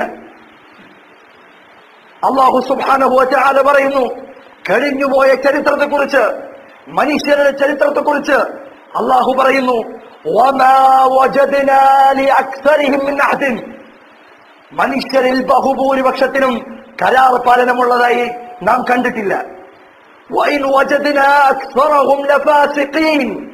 മനുഷ്യരിൽ ബഹുഭൂരിപക്ഷത്തെയും ചമ്മാദികളായാണ് എനിക്ക് കണ്ടെത്താനായത് എന്ന് അല്ലാഹു സുബ്ഹാനഹു വ തആല പറയുന്നു. ചരിത്രം അതാണ്. മനുഷ്യരുടെ ബഹുഭൂരിപക്ഷം തിന്മയോടൊപ്പമേ നിലനിന്ന ചരിത്രമുള്ളൂ. എന്നും സത്യത്തിനു വേണ്ടി വാദിച്ചവർ തുലോം തുച്ഛമായിരുന്നു. അവരാളുകൾക്കിടയിൽ വളരെ കുറച്ചേ ഉണ്ടായിരുന്നുള്ളൂ. അപ്പോൾ ബഹുഭൂരിപക്ഷമാണ് സത്യത്തിന്റെ മാനദണ്ഡമെന്ന് പറയുന്ന ചിന്താഗതി എന്തുമാത്രം അനീതിയാണ്, എന്തുമാത്രം ഒടികേടാണ്, എന്തുമാത്രം വിഡ്ഢിത്തരമാണ്. അതുകൊണ്ട് എവിടെ അവസാനിപ്പിക്കട്ടെ? ചുരുക്കത്തിൽ പറയാനുള്ളത്, ഇസ്ലാമിന് ഘടകവിരുദ്ധമായ എന്തൊരു ചിന്താഗതിയാകട്ടെ, ആ ചിന്താഗതികൾക്ക് സിന്ദാബാദ് വിളിക്കൽ ഒരു മുസ്ലിമിന് അനുയോജ്യമല്ല. അവനത് മനസ്സിലാഗ്രഹിച്ചാൽ പോലും അവൻ കാഫിറാണ്. ഇസ്ലാമിന്റെ നിയമങ്ങൾ എതിരാവുകയും അനിസ്ലാമിക നിയമങ്ങൾ ഇവിടെ നടപ്പിലാവുകയും ചെയ്യട്ടെ എന്നവൻ മനസ്സിൽ വിചാരിക്കുകയാണെങ്കിൽ ഇസ്ലാമിന് പുറത്തേക്കാണ് അവന്റെ കാലവൻ എടുത്തു വച്ചിട്ടുള്ളത്. ഇക്കാര്യം ഗൗരവത്തിൽ അവൻ മനസ്സിലാക്കട്ടെ. ഇത് വളരെ പ്രാധാന്യമുള്ള വിഷയമാണ്. ഉമർ ഇബ്നുൽ ഖത്താബ് റളിയല്ലാഹു അൻഹു അദ്ദേഹം പറഞ്ഞു, കുല്ലു ശർത്തിൻ ഖാലഫ കിതാബല്ലാഹ് ഫഹുവ ബാതിൽ വഇൻ ഇശ്തറത 100 ശർത്തിൻ. അല്ലാഹുവിന്റെ കിതാബിന് എതിരായ എല്ലാ നിയമങ്ങളും എല്ലാ നിബന്ധനകളും ബാത്തിലാണ്. അവയെല്ലാം നിരർത്ഥകമാണ്, അസത്യമാണ്. വഇൻ ഇശ്തറത 100 ശർത്തിൻ, അതിൽ 100 ഷർത്തുകൾ ഉണ്ടെങ്കിലും 100 നിബന്ധനകൾ വെച്ചിട്ടുണ്ടെങ്കിലും അള്ളാഹുവിനും കിതാബിനും എതിരാണെങ്കിൽ, അള്ളാഹുവിന്റെ കിതാബിനും റസൂലുള്ളാഹിയുടെ സുന്നത്തിനും എതിരാണെങ്കിൽ അതിന് ഒരു വിലയും മുസ്ലിമിന്റെ മനസ്സിൽ കാണാൻ സാധിക്കുകയില്ല എന്ന കാര്യം നാം എല്ലാവരും മനസ്സിൽ അടിയുറച്ച് വിശ്വസിക്കേണ്ടതാണ്. അവസാനമായി ഒരിക്കൽ കൂടി വ്യക്തത വരുത്തുന്നതിന് വേണ്ടി പറയട്ടെ, ഈ പറഞ്ഞതിന്റെ ഒന്നും അർത്ഥം സായുധ വിപ്ലവത്തിനോ അതല്ലെങ്കിൽ അട്ടിമറി വിജയത്തിനോ ഞങ്ങൾ ഇവിടെ ശ്രമിക്കുന്നു എന്നല്ല. ഇതാ ഞങ്ങളുടെ വലുപ്പം ഇത്ര മാത്രമാണ്, വിരലിലുണ്ടാവുന്ന ആളുകൾ മാത്രമേ ഇവിടെയുള്ളൂ. ഈ ആളുകളെയും വെച്ച് പാർലമെന്റിന്റെ മന്ദിരങ്ങളിലേക്ക് കയറി അവിടെ കീഴടക്കാമെന്ന വ്യാമോഹമൊന്നും ഞങ്ങൾക്കില്ല. ഞങ്ങൾ ഇസ്ലാമിന്റെ ദഅവത്തിൽ മുന്നേറും. ഇസ്ലാമിലേക്കുള്ള ക്ഷണം അത് ഞങ്ങൾ നടത്തുക തന്നെ ചെയ്യും. അതിനെതിരായ ബാത്തിലുകൾ അതെന്തുണ്ടെങ്കിലും ഞങ്ങളത് വ്യക്തമായി പറയുക തന്നെ ചെയ്യും. സത്യത്തിന്റെ വക്താക്കളാണ് നിങ്ങളെങ്കിൽ അതിനുള്ള മറുപടി നിങ്ങൾ കൊണ്ടുവരിക. അള്ളാഹു വെല്ലുവിളിച്ചതുപോലെ ഹാതു ബുർഹാനക്കും ഇൻ കുൻതും സാദിഖീൻ, ജനാധിപത്യം സത്യമാണ് എന്ന് നിങ്ങൾ ഉറച്ചു വിശ്വസിക്കുന്നുണ്ടെങ്കിൽ ആ സത്യം ബോധ്യപ്പെടുത്താൻ, ആ സത്യം തെളിയിക്കാനുള്ള ബാധ്യത നിങ്ങൾക്കുണ്ട്. അത് നിങ്ങൾ തെളിയിക്കുക. മാന്യമായ ആശയ സംവാദങ്ങൾക്ക് ഇസ്ലാമും മുസ്ലിങ്ങളും എന്നും തയ്യാറാണ് എന്ന കാര്യം ഭരണകൂടമാകട്ടെ, അതിനെ പിന്തുണക്കുന്നവരാകട്ടെ, അതിനെ സിന്ദാബാദ് വിളിക്കുന്നവരാകട്ടെ, അവരെല്ലാവരും മനസ്സിലാക്കട്ടെ. വല്ലാഹു സുബ്ഹാനഹു വ തആല ഹുവൽ മുവഫ്ഫിഖു വസല്ലല്ലാഹു വസല്ലമ വബാറക അലാ നബിയിന മുഹമ്മദിൻ വഅലാ ആലിഹി വസഹ്ബിഹി അജ്മഈൻ വആഖിറു ദഅവാനാ അനിൽ ഹംദുലില്ലാഹി റബ്ബിൽ ആലമീൻ. ബിസ്മില്ലാഹിർ റഹ്മാനിർ റഹീം. അൽഹംദുലില്ലാഹി റബ്ബിൽ ആലമീൻ. والصلاة والسلام على أشرف الأنبياء والمرسلين نبينا محمد وعلى آله وصحبه أجمعين. أما بعد, കഴിഞ്ഞ കുറച്ച് നൂറ്റാണ്ടുകളിലായി മുസ്ലിം സമുദായത്തെ അവരുടെ ദീനുകളിൽ നിന്ന് അകറ്റിക്കൊണ്ടുവരിക എന്നത് ഇസ്ലാമിന്റെ ശത്രുക്കളുടെ പ്രഖ്യാപിത ലക്ഷ്യമാണ്. അതിന് അനേകം രൂപങ്ങൾ, അനേകം വഴികൾ അവർ ഉണ്ടാക്കിയെടുത്തിട്ടുണ്ട്. അത്തരം വഴികളിൽ മിക്കതും ഒരുപോലെ സ്വീകരിച്ച ഒരു മാർഗം മനോഹരമായ പേരുകൾ പുറത്തേക്ക് കാണിക്കുക, ഉള്ളിൽ തീർത്തും ബാത്തിലായ വിശ്വാസ ചിന്താഗതികൾ വെച്ചു പുലർത്തുക എന്നതാണ്.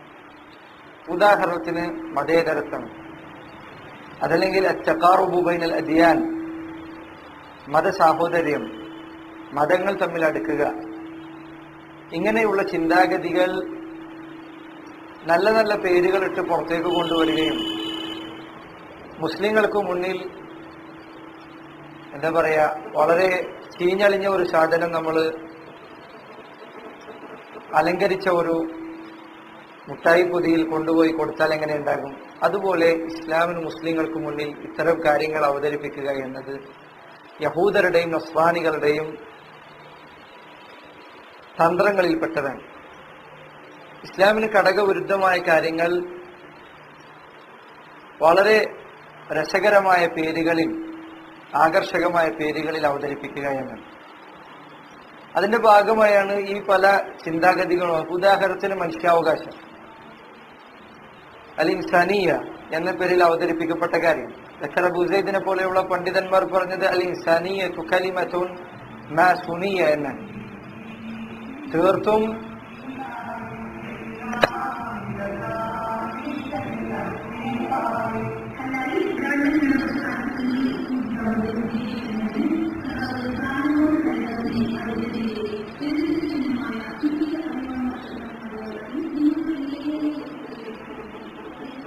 ഇവരിലാണ് നമ്മൾ അതിൽ പ്രതീക്ഷിക്കേണ്ടത്.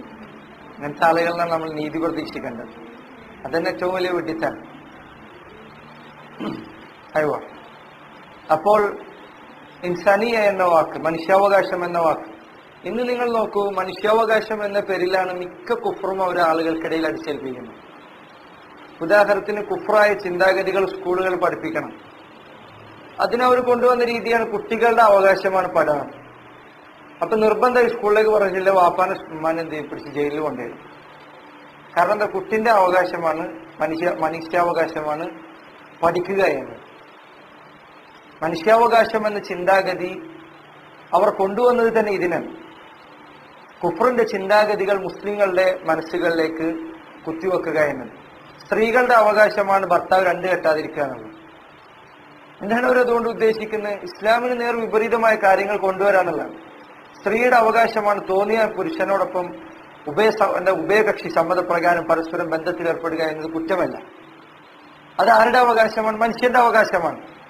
ഇങ്ങനെ എല്ലാ കുഫറും എല്ലാ വൃത്തികേടുകളും നല്ല നല്ല പേരുകളിൽ മുസ്ലിങ്ങൾക്ക് മുന്നിൽ അവതരിപ്പിക്കുക എന്നത് സയനിസ്റ്റുകളുടെ, യഹൂദരുടെ തന്ത്രങ്ങളിൽ പ്രധാനപ്പെട്ടതാണ്. അതിൽ പല മുസ്ലിങ്ങൾ വീണുപോയിട്ടുണ്ട് എന്നത് വളരെ ഖേദകരമായ വസ്തുതയാണ്. അതിൽപ്പെട്ടതാണ് ജനാധിപത്യം എന്ന ചിന്താഗതി. ജനാധിപത്യവുമായി ബന്ധപ്പെട്ട എല്ലാ കാര്യങ്ങളും നാം സംസാരിച്ചിട്ടില്ല, വളരെ കുറച്ച് കാര്യങ്ങൾ മാത്രമേ സംസാരിച്ചു. ജനാധിപത്യ ചിന്താഗതിയിൽ പല കാര്യങ്ങളും ഇസ്ലാമിനോട് കടകവിരുദ്ധമാണ്. ഇസ്ലാമിന്റെ ശരികളോട് ജനാധിപത്യം നേരെ എതിരായി നിൽക്കുകയാണ്. അതുകൊണ്ടാണ് കുഫറിന്റെ ആളുകൾ ഇന്നും അല്ലാഹു സുബ്ഹാനഹു വ തആല പറഞ്ഞു, വലൻ തർള അൻകൽ യഹൂദു വലൻ നസാറ ഹത്താ തത്തബിഅ മില്ലതഹും. യഹൂദരും നസ്രാനികളും നിങ്ങൾ അവരുടെ ദീൻ സ്വീകരിക്കുന്നവരെ നിങ്ങളെ പറ്റി തൃപ്തിപ്പെടില്ല. അറബ് രാജ്യങ്ങളോട് ഇന്ന് കുഫാറുകൾ പറഞ്ഞുകൊണ്ടിരിക്കുന്ന ആവർത്തിച്ചുകൊണ്ടിരിക്കുന്ന ഒരേ ഒരു കാര്യം എന്താണ്? നിങ്ങളുടെ നാട്ടിൽ ജനാധിപത്യം കൊണ്ടുവരണമെന്നാണ്. ജനാധിപത്യം നിങ്ങളുടെ നാട്ടിൽ കൊണ്ടുവന്നിട്ടില്ലേ UN രക്ഷാസമിതി അല്ലെങ്കിൽ UN രാജ്യങ്ങൾ അവർ നിങ്ങൾക്കെതിരെ ബഹിഷ്കരണം കൊണ്ടുവരും, അവർ നിങ്ങൾക്കെതിരെ സാമ്പത്തിക ഉപരോധം സംഘടിപ്പിക്കും, അവർ നിങ്ങൾക്കെതിരെ കച്ചവട ഉപരോധം സംഘടിപ്പിക്കും, നിങ്ങളെ എല്ലാ നിലക്കും ഒറ്റപ്പെടുത്തും. എന്തേ നിങ്ങൾ ചെയ്യേണ്ടതുള്ളൂ? ജനാധിപത്യം നിങ്ങളുടെ നാട്ടിൽ കൊണ്ടുവരണം. ഇത് കൊണ്ടുവന്നതുകൊണ്ട് എന്താണ് അവർക്ക് ലഭിക്കാൻ പോകുന്നത്? ഞാൻ നേരത്തെ പറഞ്ഞതുപോലെ ജനാധിപത്യ സംവിധാനം വന്നു കഴിഞ്ഞാൽ നിയമങ്ങൾ നിശ്ചയിക്കുന്നത് പിന്നെ മനുഷ്യന്മാരാണ്. ജനങ്ങൾ ബഹുഭൂരിപക്ഷം സന്ദർഭങ്ങളിൽ മനുഷ്യന്റെ അടിസ്ഥാനപരമായ തേട്ടമാണ് ദേഹേച്ഛകളിലേക്ക് ചായുക എന്ന്. ഹറാമുകൾ ചെയ്യാനുള്ള താല്പര്യം മനുഷ്യന് സ്വാഭാവികമായിട്ടുണ്ടാവുന്നു. ആ താല്പര്യത്തെ മുതലെടുത്തുകൊണ്ട് പതുക്കെ പതുക്കെ ഇസ്ലാമിന്റെ നാടുകളിലേക്ക് കുഫർ കൊണ്ടുവരാനുള്ള ബിദ്അത്തുകളും അതുപോലെ തന്നെ ശിർക്കൻ ആചാരങ്ങളും കൊണ്ടുവരാനുള്ള വളരെ തന്ത്രപരമായ നീക്കമാണ് ജനാധിപത്യ സംവിധാനത്തിന്റെ പ്രചാരണത്തിലൂടെ ആളുകൾ ഉദ്ദേശിക്കുന്നത്. അതല്ലാതെ ഇസ്ലാമിനും മുസ്ലിങ്ങൾക്കും ഹൈറായ ഒരു കാര്യവും ഇതുകൊണ്ട് യഥാർത്ഥത്തിൽ വരാൻ പോകുന്നില്ല. ഒന്ന്. രണ്ടാമത്തെ കാര്യം, മുസ്ലിം രാജ്യങ്ങളിൽ അമുസ്ലിം ഭരണാധികാരികളെ കൊണ്ടുവരാനുള്ള ഏറ്റവും നല്ല എളുപ്പവഴി എന്താണ്? ജനാധിപത്യ സംവിധാനം ആ നാട്ടിൽ വരാനുള്ളതാണ്. ജനാധിപത്യ സംവിധാനം വന്നു കഴിഞ്ഞാൽ ആർക്കും ഇലക്ഷന് നിൽക്കാം, ആർക്കും വോട്ടഭ്യർത്ഥിക്കാം. ജയിക്കുന്നയാൾ ഭരണാധികാരി, അല്ലാത്തയാൾ അയാളെ പാട്ടിന് പോവാന്നുള്ളതാണ്. ഇതാണ് നാട്ടിൽ നടക്കാൻ പോകുന്നത്. സ്വാഭാവികമായും ഇസ്ലാമിക രാജ്യങ്ങളിൽ മുസ്ലിങ്ങളിൽ ബഹുഭൂരിപക്ഷം ആളുകളിലും അവരുടെ അഖീദ ശരിയാണ് എന്നതുകൊണ്ട് തന്നെ ഒരു അമുസ്ലിം ഭരണാധികാരി അവരുടെ മേൽ വന്നു കഴിഞ്ഞാൽ ആ നാട് നിലകൊള്ളില്ല. പക്ഷെ ജനാധിപത്യ സംവിധാനം വന്നാൽ ഇപ്പറഞ്ഞ കാര്യങ്ങൾക്കൊക്കെ അവർക്ക് സാധിക്കും. മുസ്ലിങ്ങളിൽ നിന്ന് ഇസ്ലാമിന്റെ ഭരണം എടുത്തു മാറ്റാനുള്ള വളരെ തന്ത്രപൂർവമായ ശ്രമമാണ് കാലങ്ങളായി അവർ നടത്തിക്കൊണ്ടിരിക്കുന്നത്. അതിന് ഏറ്റവും വലിയ തെളിവാണ്, നിങ്ങൾ നോക്കൂ, പണ്ട് മുസ്ലിങ്ങൾ എല്ലാവരും ഒരു രാജ്യത്തുള്ളവരായിരുന്നു. എല്ലാ മുസ്ലിങ്ങളുടെ രാഷ്ട്രം തന്നെ ഒരൊറ്റ രാഷ്ട്രമാണ്, വ്യത്യസ്ത രാഷ്ട്രങ്ങളിലായിരുന്നു. പക്ഷെ പിൽക്കാലഘട്ടത്തിൽ ഈ കോളനികൾ അവസാനിക്കുന്ന കാലഘട്ടമായതോടുകൂടി മുസ്ലിം രാഷ്ട്രങ്ങളെ പലതായി വിഭജിക്കുക എന്ന തന്ത്രം വളരെ ആസൂത്രിതമായി നസ്രാനികളും യഹൂദന്മാരുടെയും നേതൃത്വത്തിൽ അവർ നടപ്പിലാക്കി. ഇപ്പൊ നോക്കൂ, സൗദി അറേബ്യ ഒരു ഭാഗത്ത്, കുവൈത്ത് വേറൊന്ന്, UAE വേറൊന്ന്, അതുപോലെ തന്നെ ഖത്തർ വേറൊന്ന്, ഇങ്ങനെ മുസ്ലിം രാഷ്ട്രങ്ങൾ വിഭജിക്കപ്പെട്ടു. ഈ അവസ്ഥ അവർ ഇതിന്റെ തുടക്കമായി കൊണ്ടുവന്നതാണ്. ജനാധിപത്യ സംവിധാനങ്ങൾ പതുക്കെ അതിന്റെ ഉള്ളിലേക്ക് അകത്തേക്ക് നടത്തിക്കൊണ്ടുവരാനും അങ്ങനെ ഇസ്ലാമിനെയും മുസ്ലിങ്ങളെയും തകർക്കാനുള്ള ആഗ്രഹവുമാണ് ഇതിന്റെ പിന്നിലൊക്കെ അവർ നടപ്പിലാക്കിയിട്ടുള്ളത്. ഈ കാര്യം നമ്മൾ ആമുഖമായി മനസ്സിലാക്കണം. രണ്ടാമത്തെ കാര്യം, നമ്മൾ ഇങ്ങനെയുള്ള വിഷയങ്ങൾ സംസാരിക്കുമ്പോൾ ഇന്ന് പല മുസ്ലിങ്ങളുടെയും മനസ്സിൽ വലിയ പേടിയുണ്ട്. ഇത്തരം കാര്യങ്ങൾ സംസാരിച്ചു കഴിഞ്ഞാൽ വെറുതെ ഭരണകൂടത്തെ പിണക്കുന്നത് എന്തിനാണ്, ഭരണകൂടത്തെ പ്രശ്നമുണ്ടാക്കുന്നുണ്ടെന്ന്. ഒന്നാമത്തെ കാര്യം, നബി സല്ലല്ലാഹു അലൈഹി വസല്ലം മക്കയിൽ ജീവിച്ചിരുന്ന കാലഘട്ടത്തിൽ ആർക്കെതിരെയാണ് സംസാരിച്ചത്? ആ നാട്ടിലുള്ള ഭരണകൂടത്തിനെതിരെ വ്യക്തമായി സംസാരിച്ചിട്ടുണ്ട് റസൂലുള്ളാഹി സ്വല്ലല്ലാഹു അലൈഹി വസല്ലം. അവിടുത്തെ ഭരണാധികാരികൾ ഗോത്ര നേതാക്കന്മാരായിരുന്നു ആര്? അബൂജഹലും അബൂലഹബും ഒക്കെ. അവരൊക്കെ ഭരണ നേതാക്കന്മാരായതുകൊണ്ട് അവരെ പറ്റി മിണ്ടാതിരിക്കേണ്ടെന്ന് റസൂലുള്ളാഹി സ്വല്ലല്ലാഹു അലൈഹി വസല്ലം പറഞ്ഞിട്ടില്ല. തബ്ബത് യദാ അബീ ലഹബ് എന്നുള്ള ആയത്ത് എവിടുന്നാണ് അവതരിച്ചത്? മക്കയിൽ നിന്നാണ്. അബൂലഹബിന്റെ കൈ നശിച്ചു പോട്ടെ എന്നാണ് അതിന്റെ അർത്ഥം.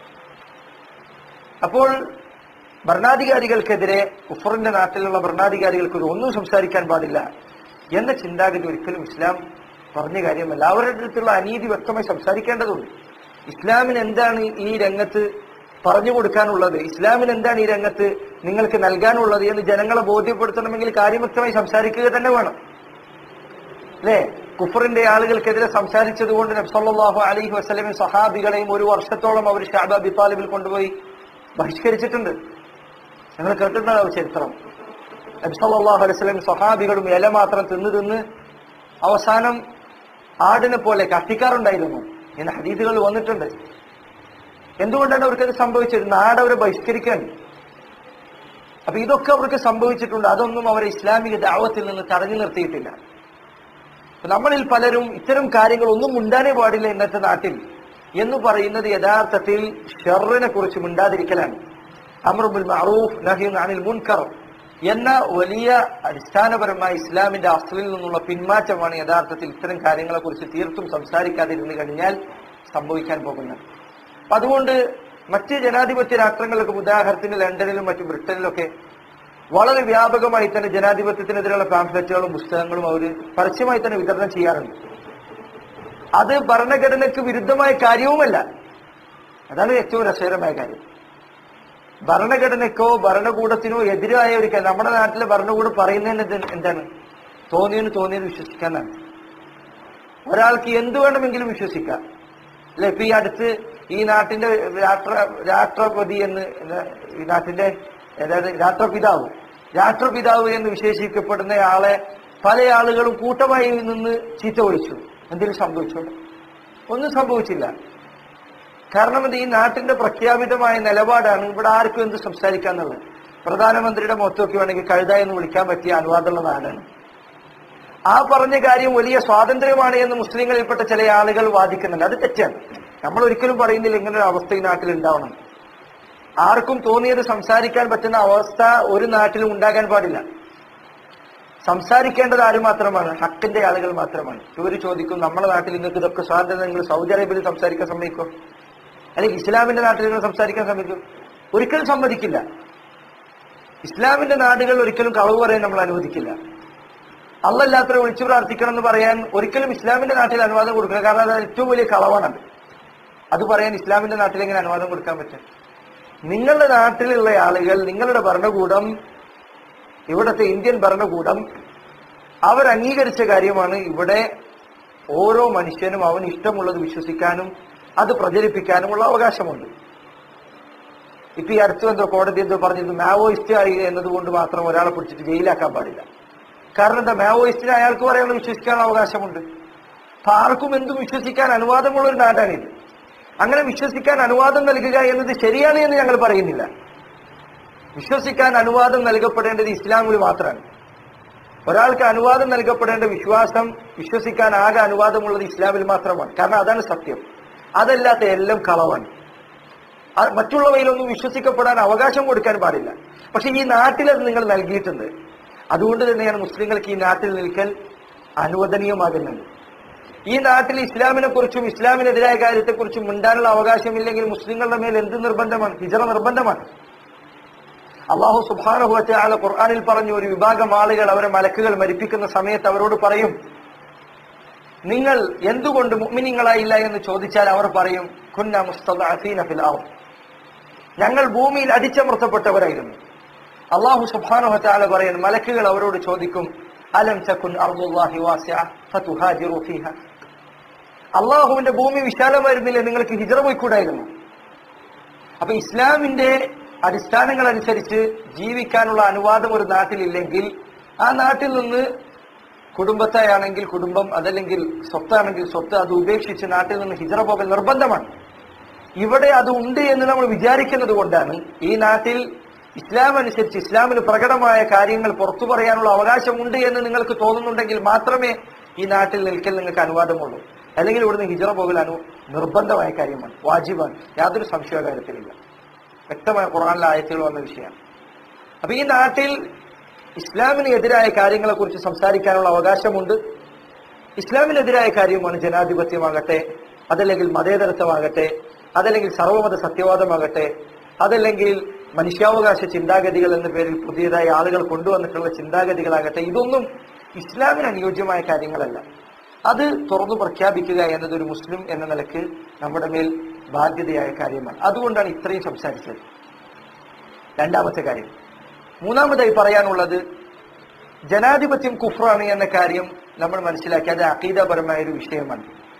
ഒരാൾ ജനാധിപത്യമാണ് ശരിയെന്നോ, അതല്ലെങ്കിൽ ജനാധിപത്യം ഇസ്ലാമിനേക്കാൾ നല്ലതാണ് എന്നോ, അതല്ലെങ്കിൽ ചില വിഷയങ്ങളിലെങ്കിലും ജനാധിപത്യ രീതികളാണ് ഇസ്ലാമിനേക്കാൾ നല്ലത് എന്നോ അതല്ലെങ്കിൽ ഇസ്ലാമിന് തുല്യമാണ് ജനാധിപത്യം എന്നോ വിശ്വസിച്ചാൽ അവൻ ഇസ്ലാമിൽ നിന്ന് പുറത്തു പോകുന്ന കാഫിറാണ്, മുർത്തദ്ദാണ് എന്ന കാര്യത്തിൽ പണ്ഡിതന്മാർക്കിടയിൽ അഭിപ്രായ വ്യത്യാസമില്ല.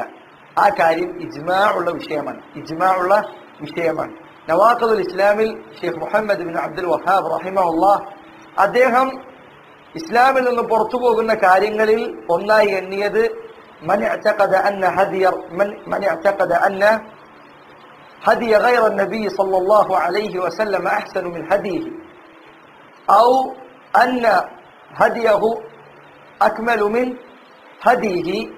ആരെങ്കിലും അള്ളാഹുവിന്റെ ദീനിനേക്കാൾ നബി സല്ലല്ലാഹു അലൈഹി വസല്ലമ കാണിച്ചു തന്ന വഴിയേക്കാൾ നല്ലത് മറ്റേതെങ്കിലും വഴിയാണ് എന്ന് വിശ്വസിക്കുകയോ അതല്ലെങ്കിൽ അതാണ് നല്ലത് എന്ന് വിചാരിക്കുകയോ ചെയ്താൽ അവൻ കാഫിറാണ്. കഫറ ഇജ്മാഅൻ, ഇജ്മാഅോടുകൂടി പണ്ഡിതന്മാർക്ക് അഭിപ്രായ വ്യത്യാസമില്ലാത്ത കാര്യമാണ് അവൻ കാഫിറാണ് എന്നത്. അപ്പൊ ഈ കാര്യം ഇത് ഒരു മസലയാണ്. ഡെമോക്രസി എന്നത് ഡെമോക്രാത്തിയ എന്ന അറബിയിൽ പറയുന്ന ഈ കാര്യം അതിനെ ഒരാൾ പ്രോത്സാഹിപ്പിക്കുകയോ പ്രശംസിക്കുകയോ ചെയ്തു കഴിഞ്ഞാൽ അത് ഇസ്ലാമിൽ നിന്ന് പുറത്താണ് എന്ന കാര്യത്തിൽ സംശയമില്ല. അതിന് ചില കാരണങ്ങൾ നിങ്ങൾ കേട്ടു നേരത്തെ. 3 കാരണങ്ങളാണ് ഞാൻ പറഞ്ഞത്. ഒന്ന്, ജനാധിപത്യ സംവിധാനത്തിൽ നിയമങ്ങൾ നിശ്ചയിക്കാനുള്ള അധികാരം ജനങ്ങൾക്കാണ്. ഇസ്ലാമിലാകട്ടെ നിയമം നിശ്ചയിക്കാനുള്ള അധികാരം അള്ളാഹുവിനാണ്. ഇനി ഹുക്മു ഇല്ലാ ലില്ലാഹ്, വിധി കൽപ്പിക്കാനുള്ള അവകാശം അള്ളാഹുവിനാണ് എന്നത് വ്യക്തമായി അള്ളാഹു സുബ്ഹാനഹു വ തആല പറഞ്ഞ കാര്യമാണ്. രണ്ടാമത്തെ കാര്യം, ജനാധിപത്യ സംവിധാനത്തിൽ ദീനും ദുനിയാവും വേറിട്ട് നിൽക്കുന്ന കാര്യമാണ്. ഇസ്ലാമിൽ അങ്ങനെ ഒരു വേർതിരിവില്ല. ദീനും ദുനിയാവും എല്ലാം എന്താണ്? ഇസ്ലാമികമായി ജീവിക്കേണ്ട കാര്യമാണ്. മൂന്നാമത്തെ കാര്യം, ജനാധിപത്യ സംവിധാനത്തിൽ ബഹുഭൂരിപക്ഷത്തിനാണ് പരിഗണനയുള്ളത്. ഇസ്ലാമിൽ ബഹുഭൂരിപക്ഷത്തെ പരിഗണിക്കാനുള്ള ഒരു പരിപാടിയില്ല.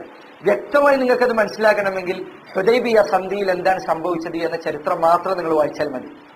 ഹുദൈബിയ സന്ധിയിൽ മുശ്രിക്കുകളുമായി നബി സല്ലല്ലാഹു അലൈഹി വസല്ലം കരാർ ചെയ്തു. എന്തായിരുന്നു കരാറിലെ പല തീരുമാനങ്ങളും? മക്കയിൽ നിന്ന് ഒരാൾ മദീനയിലേക്ക് വന്നു കഴിഞ്ഞാൽ അയാളെ തിരിച്ചു പറഞ്ഞേക്കണം. മദീനയിൽ നിന്ന് മക്കയിലേക്ക് ഒരാൾ പോയി കഴിഞ്ഞാൽ തിരിച്ചു പറഞ്ഞേക്കില്ല.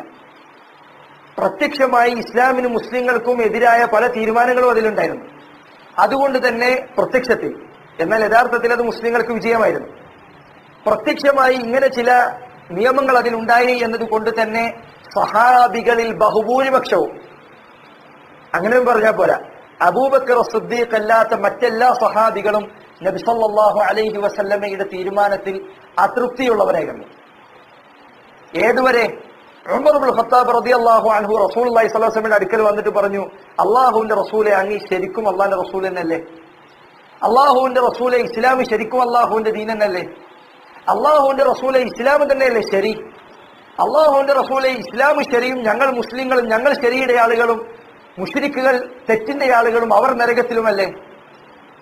എല്ലാത്തിനും നബി സല്ലല്ലാഹു അലൈഹി വസല്ലം അതേ എന്ന് ഉത്തരം പറഞ്ഞു. പിന്നെന്തിനാണ് റസൂൽ ഈ തീരുമാനമെടുത്തത്?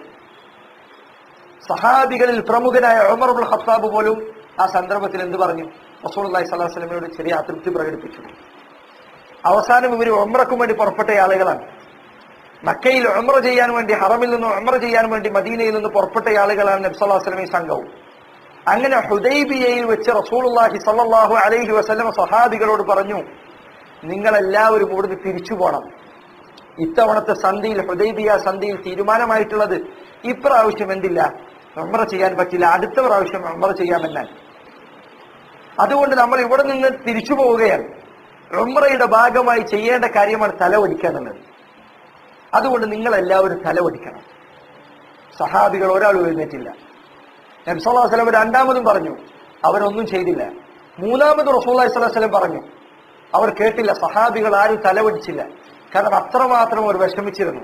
സ്വപ്നം, നബി സല്ലല്ലാഹു അലൈഹി വസല്ലം സ്വപ്നം കണ്ടു. ഞാൻ ഉംറ ചെയ്യുന്നതായി, റസൂൽ ഉംറ ചെയ്യുന്നതായി സ്വപ്നം കണ്ട് ആ സ്വപ്നം ഫലിക്കുമെന്ന ഉറപ്പിൽ, സന്തോഷത്തിലാണ് സ്വഹാബികൾ എല്ലാവരും മദീനയിൽ നിന്ന് പുറപ്പെട്ടിട്ടുള്ളത്. ഉംറ ചെയ്യാതെ അവർ തിരിച്ചു പോവുകയാണ് എന്ന് മാത്രമല്ല, ഉംറയുടെ ഭാഗമായ തലവടിക്കുക എന്ന കാര്യം ഉംറ ചെയ്യാതെ ഒരു തലവടിക്കാൻ റസൂൽ പറഞ്ഞു. അവർക്ക് മനസ്സിന് വളരെ പ്രയാസമുണ്ടായി. പലരും ആരും തലവടിക്കാൻ എഴുന്നേറ്റില്ല. നബി സല്ലല്ലാഹു അലൈഹി വസല്ലം ദേഷ്യം പിടിച്ച് ഭാര്യയുടെ അടുക്കലേക്ക് പോയി. എന്നിട്ട് റസൂൽ പറഞ്ഞു, ഇവരെന്താണ് ഇങ്ങനെ? ഞാൻ അവരോട് തലവടിക്കാൻ പറഞ്ഞിട്ട് അവർ ചെയ്യുന്നില്ല. റസൂലുള്ളാഹി സ്വല്ലല്ലാഹു അലൈഹി വസല്ലമക്ക് വിഷമം, അവിടുന്ന് ദേഷ്യം പിടിച്ചു. അപ്പൊ അവിടുത്തെ ഭാര്യ റസൂലുള്ളാഹി സ്വല്ലല്ലാഹു അലൈഹി വസല്ലമയോട് പറഞ്ഞു, അള്ളാഹുവിന്റെ റസൂൽ അങ്ങ് പോയിട്ട് അവരുടെ മുന്നിൽ പോയി തലവടിച്ചു. അപ്പൊ അവർ പഠിച്ചു. അങ്ങനെ നബി സ്വല്ലല്ലാഹു അലൈഹി വസല്ലം തിരിച്ചു വന്ന് തല ഒടിച്ചു. അപ്പോഴാണ് സഹാബികൾ തല ഒടിച്ചത്. നോക്കൂ നിങ്ങൾ, സഹാബികളിൽ ബഹുഭൂരിപക്ഷം എന്നും പറയണ്ട, ഏതാണ്ട് എല്ലാവരും അബൂബക്കർ സിദ്ദീഖ് റളിയല്ലാഹു അൻഹു ഒഴിച്ചെടുത്തി കഴിഞ്ഞാൽ എല്ലാവരുടെയും തീരുമാനം ഈ സന്ധിക്ക് എതിരായിരുന്നു. റസൂലുള്ളാഹി ബഹുഭൂരിപക്ഷത്തിന്റെ തീരുമാനം എടുത്തു അവിടെ എടുത്തില്ല. അള്ളാഹുവിന്റെ തീരുമാനമാണ് സ്വീകരിച്ചത്. ഈ ഒരൊറ്റ സംഭവം മതി ജനാധിപത്യം എന്ന സംവിധാനത്തിന് ഇസ്ലാമിൽ യാതൊരു സ്ഥാനമില്ല എന്ന് പറയാം. നോക്കൂ നിങ്ങൾ, അന്ന് അഭിപ്രായം പറഞ്ഞ ആളുകൾ ആരാണ്? സഹാബികളാണ്. സഹാബികളെക്കാൾ പരിപൂർണമായ ബുദ്ധിയുള്ള, സഹാബികളെക്കാൾ പരിപൂർണമായി സത്യത്തോട് അടുത്തു നിൽക്കുന്ന, അവരെക്കാൾ നല്ല മനസ്സുള്ള വേറെ ഒരാളും ദുനിയാവിൽ ഉണ്ടായിട്ടില്ല. ഒരു സമൂഹം എന്ന നിലക്ക് അവർ ബഹുഭൂരിപക്ഷവും അല്ലെ എല്ലാവരും തന്നെ എതിരു പറഞ്ഞിട്ടും നബി സല്ലല്ലാഹു അലൈഹി വസല്ലം അതിനെ പരിഗണിച്ചില്ല. അപ്പോ പിന്നെ ഇന്ന് നമ്മുടെ നാട്ടിൽ ബുദ്ധിയില്ലാത്ത, വിവരമില്ലാത്ത, എന്താ പറയാ, അലി ഇബ്നു അബി ത്വാലിബ് റളിയല്ലാഹു അൻഹു പറഞ്ഞതുപോലെ യത്തബിഊന കുല്ല നാഇഖിൻ, ഏതൊരു കൊല കേട്ടാലും അതിന്റെ ഒക്കെ പിന്നാലെ പോകുന്ന നാട്ടുകാർ ചെയ്യുന്ന വോട്ടെടുപ്പിന്റെ അടിസ്ഥാനത്തിൽ ഉണ്ടാകുന്ന ഹലാലും ഹറാമോ ഹലാലും ഹറാമാവോ? ഒരിക്കലും ആവില്ല. സഹാബികളുടെ അഭിപ്രായം പോലും ജനാധിപത്യ രീതിയിൽ പരിഗണിക്കപ്പെട്ടിട്ടില്ലെങ്കിൽ, ഉദാഹരണത്തിന് ഇന്ന് എനിക്ക് 17 വയസ്സും 364 ദിവസമാണ്. ഇന്ന് എനിക്ക് എന്തില്ല, ഈ നാട്ടിലെ ഭരണാധികാരി ആരാണെന്ന് തീരുമാനിക്കാനുള്ള അവകാശമില്ല. നാളെ ആയി കഴിഞ്ഞാലോ ഞാൻ അടിമുടി മാറിക്കഴിഞ്ഞു. നാളത്തോടുകൂടി ഈ നാട്ടിലെ ഭരണാധികാരി ആരാണെന്ന് തീരുമാനിക്കാനുള്ള ബുദ്ധി പെട്ടെന്ന് തന്നെ എന്റെ തലയിൽ കയറി വന്നു. ഇതെന്തുമാത്രം വലിയ വിഡ്ഢിത്തമാണ്! ഇതൊരിക്കലും സാധാ ബുദ്ധിക്ക് പോലും യോജിച്ച കാര്യമല്ല. ഈ ജാതി വിഡ്ഢിത്തമാണ് നാട്ടിലെ ആളുകൾ വലിയ സ്വാതന്ത്ര്യമായും വലിയ അവകാശമായും വലിയ ആധുനിക ചിന്താഗതിയുമായി ഒക്കെ പരിചയപ്പെടുത്തുന്നത്. ഇത് യഥാർത്ഥത്തിൽ തീർത്തും വിഡ്ഢിത്തമാണ്. അപ്പോ ഞാൻ പറഞ്ഞു വന്നത്, ജനാധിപത്യത്തിന്റെ അടിസ്ഥാനങ്ങൾ ഇസ്ലാമിന് വിരുദ്ധമായ കാര്യമാണ് എന്നത് നമ്മൾ മനസ്സിലാക്കി. ഇതല്ലാത്ത കാരണങ്ങളും ഈ വിഷയത്തിൽ പണ്ഡിതന്മാർ പറഞ്ഞിട്ടുണ്ട്. എല്ലാം പറയാൻ നമുക്ക് സമയമില്ല. ഇപ്പൊ എന്തായാലും സമയം കുറച്ച് വൈകുകയും ചെയ്തിട്ടുണ്ട്. അപ്പൊ അടിസ്ഥാനപരമായി നമ്മൾ മനസ്സിലാക്കി, ജനാധിപത്യം എന്ന ചിന്താഗതി ഇസ്ലാമിന് ഘടകവിരുദ്ധമാണ്. നാലാമത്തെ കാര്യം, ഇപ്പൊ കുറച്ച് ദിവസത്തിന് ശേഷം ഇലക്ഷൻ ഏതായാലും വരാനും പോവാൻ. അപ്പൊ ഇലക്ഷന്റെ കാര്യം എന്താ? ഇലക്ഷൻ ചെയ്ത ആളുകളെ വോട്ടെടുക്കുന്ന രീതി അത് ഇസ്ലാമികമാണോ, അതല്ല അതിൽ ഇസ്ലാമികമല്ലെങ്കിൽ അത് വോട്ട് ചെയ്യാൻ പാടുണ്ടോ, വോട്ട് ചെയ്യൽ അനുവദനീയമാണോ എന്ന ചർച്ച വ്യാപകമായി ചില ആളുകൾക്കിടയിൽ, ഹക്ക് അന്വേഷിക്കുന്ന ആളുകൾക്കിടയിൽ നടക്കുന്നുണ്ട്. ബാക്കിയുള്ള ആളുകളുടെ കാര്യം പറയാതിരിക്കാൻ തന്നെ. ഈ വിഷയത്തിൽ നമ്മൾ മനസ്സിലാക്കേണ്ട കാര്യം, ഒന്നാമതായി പറയേണ്ടത്, എലക്ഷൻ എന്ന രീതി ഇസ്ലാമിൽ ഒരിക്കലും ഒരു അസ്ലുമില്ലാത്ത രീതിയാണ്. എലക്ഷന്റെ രീതി, പ്രത്യേകിച്ച് നമ്മുടെ നാട്ടിൽ നടക്കുന്ന എലക്ഷന്റെ രീതി, അത് ഇസ്ലാമിൽ യാതൊരു നിലക്കും അസ്ലില്ലാത്ത കാര്യമാണ്. ചില ആളുകൾ പറഞ്ഞു, ഇസ്ലാമിൽ ഷൂറയുണ്ട്. ഇസ്ലാമിൽ എന്തുണ്ട്? കൂടിയാലോചന എന്ന് പറയുന്നൊരു പരിപാടിയുണ്ട്. അത് തന്നെയാണ് യഥാർത്ഥത്തിൽ എലക്ഷൻ. അപ്പൊ എലക്ഷനും ഷൂറ ഇസ്ലാമിലുള്ളതുകൊണ്ട് തന്നെ എലക്ഷനും ഇസ്ലാമികമാണ് എന്ന് പറയുന്ന ഒരു വിഭാഗം ആളുകളുണ്ട്. ഏറ്റവും രസകരമായ കാര്യം, ഇതൊക്കെ പണ്ട് തീർത്തും കുഫറാണ് എന്ന് ആവർത്തിച്ചു പറഞ്ഞിരുന്ന ആളുകളാണ് ഈ ന്യായങ്ങളൊക്കെ ഇന്ന് പറയുന്നതെന്നുള്ളത്. പണ്ട് ജനാധിപത്യം പാടില്ല എന്ന് എല്ലാവരെക്കാളും മുൻപ് പറഞ്ഞിരുന്ന ആളുകളാണ് ഇന്ന് ഇത്തരം കാര്യങ്ങൾ ന്യായീകരിക്കാൻ ഏറ്റവും മുന്നിൽ നിൽക്കുന്നത് എന്നാണ് ഏറ്റവും വലിയ ഖേദകരമായ കാര്യം. യഥാർത്ഥത്തിൽ ഷൂറയും തെരഞ്ഞെടുപ്പുകളും തമ്മിൽ വലിയ വ്യത്യാസമുണ്ട്. ഷൂറ എന്നത് ഇസ്ലാമികമായി ദിയാനത്തുള്ള, അള്ളാഹുവിന്റെ ദീനനുസരിച്ച് ജീവിക്കുന്ന, ശറ അനുസരിച്ച് ജീവിക്കുന്ന ആളുകൾക്കിടയിൽ മാത്രം നടത്തേണ്ട കാര്യമാണ്. കണ്ട നമ്മുടെ നാട്ടിൽ പറഞ്ഞു കഴിഞ്ഞാൽ എല്ലാ കാണുന്ന ആൾക്കാരോടൊക്കെ ഷൂറ നടത്താൻ പറ്റില്ല. 18 വയസ്സാകുമ്പോൾ ഷൂറക്ക് നിൽക്കുക, 18 വയസ്സായി താഴത്തുള്ളവർക്ക് ഷൂറ പാടില്ല, ഇങ്ങനെ ഒരു നിയമം ഇസ്ലാമിലില്ല. ഇസ്ലാമിൽ 18 വയസ്സായി ഒരാൾക്ക് 90 വയസ്സായിട്ടും കാര്യമില്ല. അയാളുമായി ഷൂറ നടത്തണമെങ്കിൽ അയാൾക്ക് ദീനിയായ ബോധം ഉണ്ടായിരിക്കണം. അള്ളാഹിന്റെ ദീനനുസരിച്ച് ജീവിക്കുന്ന, ഹറാം ഹലാൽ ശ്രദ്ധിക്കുന്ന, സൂക്ഷ്മതയുള്ള, സത്യം പറയുന്ന, കളവ് പറയാത്ത, നീതിക്ക് വേണ്ടി നിലകൊള്ളുന്നു എന്ന ആളുകൾക്ക് മനസ്സിലായിട്ടുള്ള സത്യസന്ധന്മാരായ ആളുകളുമായിട്ട് ഷൂറ നടത്താൻ പാടുള്ളൂ. ഷൂറ നടത്താനായിട്ട് നമ്മളാരെങ്കിലും നമ്മളെ വീട്ടിലെ കാര്യം തീരുമാനിക്കാൻ വേണ്ടിയിട്ട് റോട്ടിൽ കാണുന്ന ആരെങ്കിലും വിളിച്ചിട്ട് ഷൂറ നടത്തും? ഒരിക്കലും നടത്തൂല. നമ്മളെ വീട്ടിലെ സാധാ കാര്യങ്ങൾ പോലും കണ്ട ആൾക്കാരോടൊക്കെ നമ്മൾ ഷൂറ നടത്തും? ഒരിക്കലുമില്ല. നമുക്ക് വിശ്വാസമുള്ള, കളവ് പറയാത്ത, അതിലുള്ള, നീതിയുള്ള ആൾക്കാരായിട്ട് ഷൂറ മനുഷ്യന്മാർ, സാധാ ബുദ്ധിയുള്ള ആൾക്കാർ വരെ അങ്ങനെ നടത്തുള്ളൂ. പക്ഷേ ഇന്തിഖാബാത്തുകൾ, എലക്ഷൻ സമ്പ്രദായത്തിൽ നടക്കുന്ന എന്താണ്? എല്ലാവരുമായിട്ടുള്ള ഷൂറയാണ്. ഈ ഷൂറ ഇസ്ലാമിലില്ല. ഒന്നാമത്തെ കാര്യം.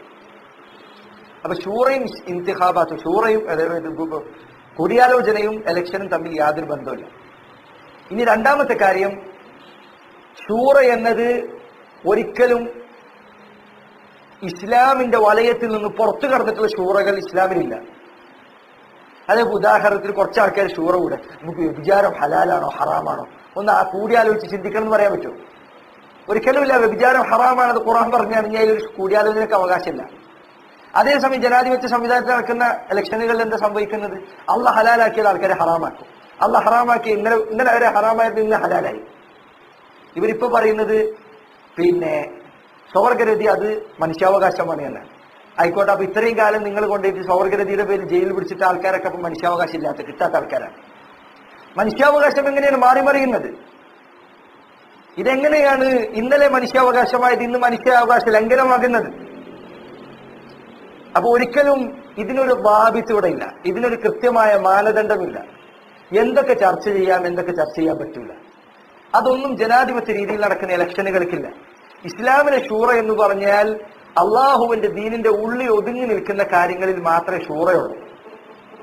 ഇന്തിഖാബാത്ത് എന്ന് പറയുന്ന, അറബി ഇന്തിഖാബാത്ത് എന്ന് പറഞ്ഞ ഇലക്ഷന് പറയാ, ആ പരിപാടിക്ക് ഇസ്ലാമിൽ യാതൊരു അസ്ലും കാണാൻ സാധിക്കില്ല. ചില ആളുകൾ ഷൂറയെ ഇതിന് തെളിവായി പിടിക്കാറുണ്ട്. അത് യഥാർത്ഥത്തിൽ തെറ്റായ കാര്യമാണ്.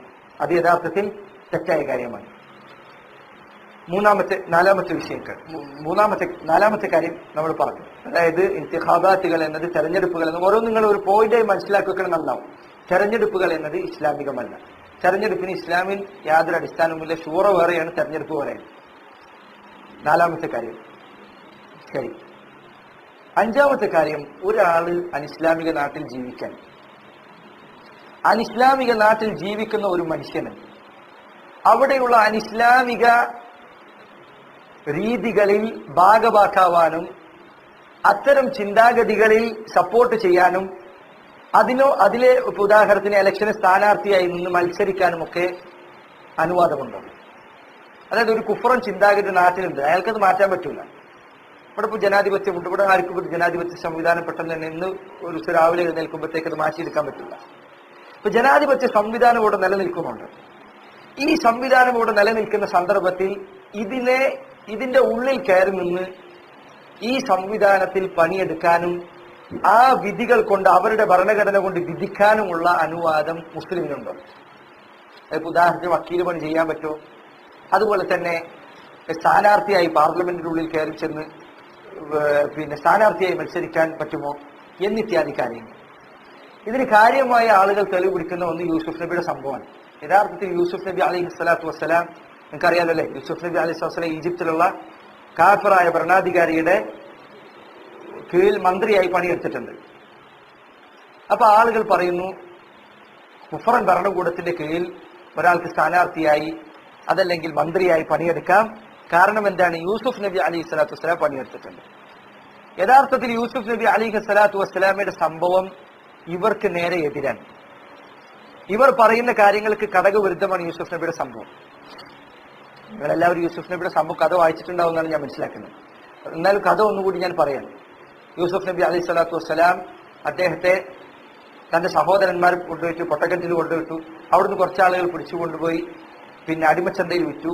അങ്ങനെ ഒരു മന്ത്രിയുടെ ഭാര്യ യൂസുഫ് നബിയെ മോഹിക്കുകയും അതിൽ നിന്ന് രക്ഷപ്പെടാൻ വേണ്ടി അദ്ദേഹം ശ്രമിക്കുകയും യൂസുഫ് നബി അലൈഹി സ്വലാത്തു വസ്സലാമി ശിക്ഷ എന്ന നിലയ്ക്ക് ജയിലിൽ കൊണ്ടുപോയി അടയ്ക്കുകയും ചെയ്തു.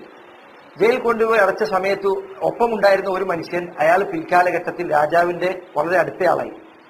യൂസുഫ് നബിയുടെ ദീനുമായി ബന്ധപ്പെട്ട ബന്ധങ്ങളൊക്കെ അറിയുന്ന അയാൾ പിന്നീട് ശുപാർശ പറയുക. അങ്ങനെ യൂസുഫ് നബിക്ക് രാജാവിന്റെ അടുക്കൽ സ്ഥാനം കിട്ടുകയും ചെയ്തു. ഇതിന്റെ ഇടയിൽ കുറെ സംഭവങ്ങളുണ്ട്, അതൊക്കെ നമ്മൾ തൽക്കാലം വിട്ടിക്കാം. അങ്ങനെ യൂസുഫ് നബി അലൈഹി സ്വലാത്തു വസ്സലാം ഈജിപ്തിൽ ഭരണം തുടങ്ങി. അതായത് ഭക്ഷ്യത്തിന്റെ കാര്യങ്ങൾ അദ്ദേഹം നോക്കാൻ തുടങ്ങി. ആ സന്ദർഭത്തിൽ പണ്ട് യൂസുഫ് നബിയെ പൊട്ടക്കിണറ്റിലെറിഞ്ഞ അദ്ദേഹത്തിന്റെ സഹോദരന്മാർ ഈജിപ്തിലും പരിസര പ്രദേശങ്ങളിലും പടർന്നു പിടിച്ച പട്ടിണിയുള്ള കാരണത്താൽ അവർ യൂസുഫ് നബിയുടെ അടുക്കൽ വന്നു. ഈ കഥയൊക്കെ നിങ്ങൾ കേട്ടിട്ടുണ്ടാവും. യൂസുഫ് നബിയുടെ അടുക്കൽ അവർ വന്നു ഭക്ഷണം കിട്ടാൻ വേണ്ടി. അവർക്ക് യൂസുഫ് നബിയെ മനസ്സിലായില്ല, യൂസുഫ് നബിക്ക് സഹോദരങ്ങളെ മനസ്സിലായി. അങ്ങനെ അദ്ദേഹം അവരോട് പറഞ്ഞു, അടുത്ത തവണ നിങ്ങൾ വരുമ്പോൾ നിങ്ങൾ ചെറിയ അനിയനെ കൂടി കൊണ്ടുവരണം. അങ്ങനെ അവർ അടുത്ത പ്രാവശ്യം വരുമ്പോൾ ചെറിയ അനിയനെ ഏറ്റവും താഴെയുള്ള യൂസുഫ് നബിയുടെ താഴെയുള്ള ബിനിയാമീനെയും കൊണ്ടുവന്നു. ബിനിയാമീനെ കൊണ്ടുവന്നു. അപ്പൊ യൂസുഫ് നബി അലൈഹി സ്വലാം ബിനിയാമീനെ അടുത്ത് വിളിച്ചിട്ട് പറഞ്ഞ, യൂസുഫാൻ, നിന്റെ ജ്യേഷ്ഠന്മാർക്ക് ഈ കാര്യം മനസ്സിലായിട്ടില്ല, അതുകൊണ്ട് നിന്നെ ഇവിടെ നിർത്തണമെന്ന് ഞാൻ ഉദ്ദേശിക്കുന്നു. അതുകൊണ്ട് ഞാൻ നിന്റെ ചാക്കിന്റെ ഉള്ളിൽ, നീ ഭക്ഷണം കൊണ്ടുപോകാൻ ഉദ്ദേശിക്കുന്ന ചാക്കിന്റെ ഉള്ളിൽ എന്ത് ചെയ്യും, ഇവിടെയുള്ള അളവിന് ഉപയോഗിക്കുന്ന പാത്രം ഞാൻ അതിൻ്റെ ഉള്ളിൽ ഇട്ടുവെക്കും, എന്നിട്ട് ഞാൻ നിന്നെ വിളിക്കും. അങ്ങനെ യൂസുഫ് നബി അലൈഹി സ്വലാത്തു വസ്സലാം ഇവർ തിരിച്ചു പോകാൻ തുടങ്ങുന്ന സമയത്ത് ഇവരെ തിരിച്ചു വിളിച്ചു. എന്നിട്ട് അദ്ദേഹം പറഞ്ഞു, നിങ്ങളുടെ കൂട്ടത്തിൽ ആരോ ഇവിടെയുള്ള പാത്രം മോഷ്ടിച്ചതായി ഞങ്ങൾക്ക് സംശയമുണ്ട്, അത് പരിശോധിക്കണം. അപ്പൊ അവർ പറഞ്ഞു, ഞങ്ങൾ ആരും അങ്ങനെ ചെയ്തിട്ടില്ല, സംഭവം നിങ്ങൾക്ക് അറിയുന്ന. അപ്പോൾ യൂസുഫ് നബി അലൈഹി സ്വലാത്തു വസ്സലാം ചോദിച്ച ഒരു ചോദ്യമുണ്ട്. അദ്ദേഹം പറഞ്ഞു, നിങ്ങളിൽ ആരെങ്കിലുമാണ് മോഷ്ടിച്ചതെങ്കിൽ അയാളെ എന്തു ചെയ്യണം? മോഷ്ടിച്ച ആളെ എന്ത് ചെയ്യണമെന്ന് ഈജിപ്തിലെ രാജാവ് തീരുമാനിച്ച ഒരു നിയമമുണ്ട്. അതനുസരിച്ച് വിധിക്കാമെന്ന് യൂസുഫ് നബി പറഞ്ഞില്ല. യൂസുഫ് നബി അലൈഹി സ്വലാത്തു വസ്സലാം തന്റെ സഹോദരങ്ങളോട് ചോദിക്കാൻ, നിങ്ങളുടെ നാട്ടിൽ മോഷ്ടിച്ചയാളെ എന്ത് ചെയ്യണമെന്നാണ് നിയമമുള്ളത്? സാധാരണ അങ്ങനെ ഒരാൾ ചോദിക്കും. ഒരാൾ ആ നാട്ടിലെ ഭരണഘടന അനുസരിച്ച് വിധിക്കുകയാണെങ്കിൽ ആ നാട്ടിൽ വന്നിട്ട് മോഷണം നടത്തി കഴിഞ്ഞാൽ ആ നാട്ടിലെ ഭരണഘടന അനുസരിച്ചാണ് വിധിക്കേണ്ടത്. പക്ഷെ അദ്ദേഹം അത് പറഞ്ഞില്ല. മാത്രമല്ല, അല്ലാഹു സുബ്ഹാനഹു വ തആല പറഞ്ഞു, വമാ കാന ലഹു അൻ യഅഖുദ അഖാഹു ഫീ ദീനിൽ മലിക്. ഈ ആയത്ത് നിങ്ങൾ പ്രത്യേകം ഖുർആനിൽ പോയിട്ട് വേണമെങ്കിൽ വായിച്ചോളൂ. വമാ കാന ലഹു അൻ യഅഖുദ അഖാഹു ഫീ ദീനിൽ മലിക്. യൂസുഫ് നബിക്ക് അനുവാദമില്ലായിരുന്നു തന്റെ സഹോദരനെ രാജാവിന്റെ ദീനിൽ ഉൾപ്പെടുത്താൻ. രാജാവിന്റെ ദീനനുസരിച്ച് തന്റെ സഹോദരന്റെ കാര്യത്തിൽ വിധി പറയാൻ യൂസുഫിന് അനുവാദമില്ലായിരുന്നു. എന്റെ അർത്ഥം എന്താണ്? രാജാവിന്റെ ഭരണഘടന അനുസരിച്ച് വിധിക്കൽ യൂസുഫിന് അനുവാദമില്ലായിരുന്നു. അതറിയുന്നത് കൊണ്ടാണ് അദ്ദേഹം ചോദിച്ചത്, എന്ത്, നിങ്ങളുടെ നാട്ടിൽ മോഷ്ടിച്ച ആളുകളുടെ കാര്യത്തിലുള്ള വിധി എന്താണ്? അവരുടെ നാട്ടിൽ ഇസ്ലാമിന്റെ വിധിയാണ്. ഇസ്ലാമിന്റെ വിധി എന്ന് പറഞ്ഞാൽ പണ്ടത്തെ കാലത്തെ വിധി. പണ്ട് ഇസ്ലാമിൽ അന്നത്തെ ആളുകൾക്ക്, അന്നത്തെ നബിമാരുടെ ശറയിൽ ഉണ്ടായിരുന്ന വിധി എന്താണ്? മോഷ്ടിച്ച ആളെ പിടിച്ചു വെക്കുക എന്നുള്ളത്. ഇന്നാണ് ഇസ്ലാമിൽ ഇന്നത്തെ വിധി എന്താണ്? മോഷ്ടിച്ച ആളെ കൈവെട്ടാന്നുള്ളത്. പക്ഷെ അന്ന് അല്ലെ, ഓരോ കാലഘട്ടത്തിലും ശരീഅത്ത് മാറി മറിഞ്ഞിട്ടുണ്ട്, അതിന്റെ വിധികൾ മാറി മറിഞ്ഞിട്ടുണ്ട്. ഓരോ അമ്പിയാക്കന്മാരിലും ചിലപ്പോൾ അതിന് മാറ്റങ്ങൾ. ലികുല്ലിൻ ജഅൽനാ മിൻകും ശിർഅതൻ വമിൻഹാജ. അപ്പോൾ അന്നത്തെ ഇസ്ലാമികമായ വിധി എന്തായിരുന്നു? മോഷ്ടിച്ച് ഒരാൾക്ക് ഒരു കാര്യം മോഷ്ടിച്ചു കഴിഞ്ഞാൽ അയാളെ തന്റെ കീഴിൽ പിടിച്ചു വെക്കുക എന്നുള്ളതാണ് അന്നത്തെ നിയമം. ആ നിയമം സഹോദരങ്ങളോട് ചോദിച്ച് ആ നിയമത്തിൽ ഇവർ തമ്മിൽ ഇത്തിഫാക്കായി, യോജിപ്പിലായി. എന്നിട്ടാണ് അദ്ദേഹം തന്റെ അനിയനെ പിടിച്ചു വെച്ചത്. ഇതിൽ നിന്ന് വ്യക്തമായി മനസ്സിലാക്കാൻ സാധിക്കുന്ന ഒരു കാര്യമുണ്ട്. യൂസുഫ് നബി അലൈഹി സ്വലാത്തു വസ്സലാം ഒരിക്കലും ഈജിപ്തിലെ ഭരണാധികാരിയുടെ ഭരണഘടന അനുസരിച്ച് വിധിച്ചിരുന്നില്ല. അദ്ദേഹം ഒരിക്കലും ആ ദീനായിരുന്നില്ല അംഗീകരിച്ചിരുന്നത്. അത് ഈ ആയത്തിൽ അല്ലാഹു സുബ്ഹാനഹു വ തആല വ്യക്തമായി പറഞ്ഞിട്ടുണ്ട്. വമാ കാന ലഹു അൻ യഅഖുദ അഖാഹു ഫീ ദീനിൽ മലിക്. ദീൻ എന്ന് പറഞ്ഞാൽ എന്താ? മതം എന്നാണ്. മാത്രമല്ല, ഈ ആയത്താണ് പണ്ഡിതന്മാർക്ക് തെളിവ്. ഇത്തരം പ്രത്യയശാസ്ത്രങ്ങൾ, ഭൗതിക പ്രത്യയശാസ്ത്രങ്ങൾ, അത് ദീനാണ്. യഹൂദ മതം പോലെ തന്നെ ജനാധിപത്യം, ലിബറലിസം, ഇതൊക്കെ മതങ്ങളാണ് എന്നതിനുള്ള തെളിവ് ഈ ആയത്താണ്. കാരണം ഈജിപ്തിലെ ഭരണഘടനയെ അല്ലാഹു സുബ്ഹാനഹു വ തആല വിശേഷിപ്പിച്ചത് എന്താണ്? ദീൻ എന്നാണ്. അപ്പൊ സഹോദരങ്ങളെ, ഈ ആയത്ത് യൂസുഫ് നബിയുടെ സംഭവം ഒരാൾക്കും യഥാർത്ഥത്തിൽ തെളിവല്ല. മാത്രമല്ല, ഇന്ന് ജനാധിപത്യ സംവിധാനത്തിൽ മത്സരിക്കുന്ന ആളുകളുടെ പലരുടെ അവസ്ഥ എന്താണ് അല്ലേ?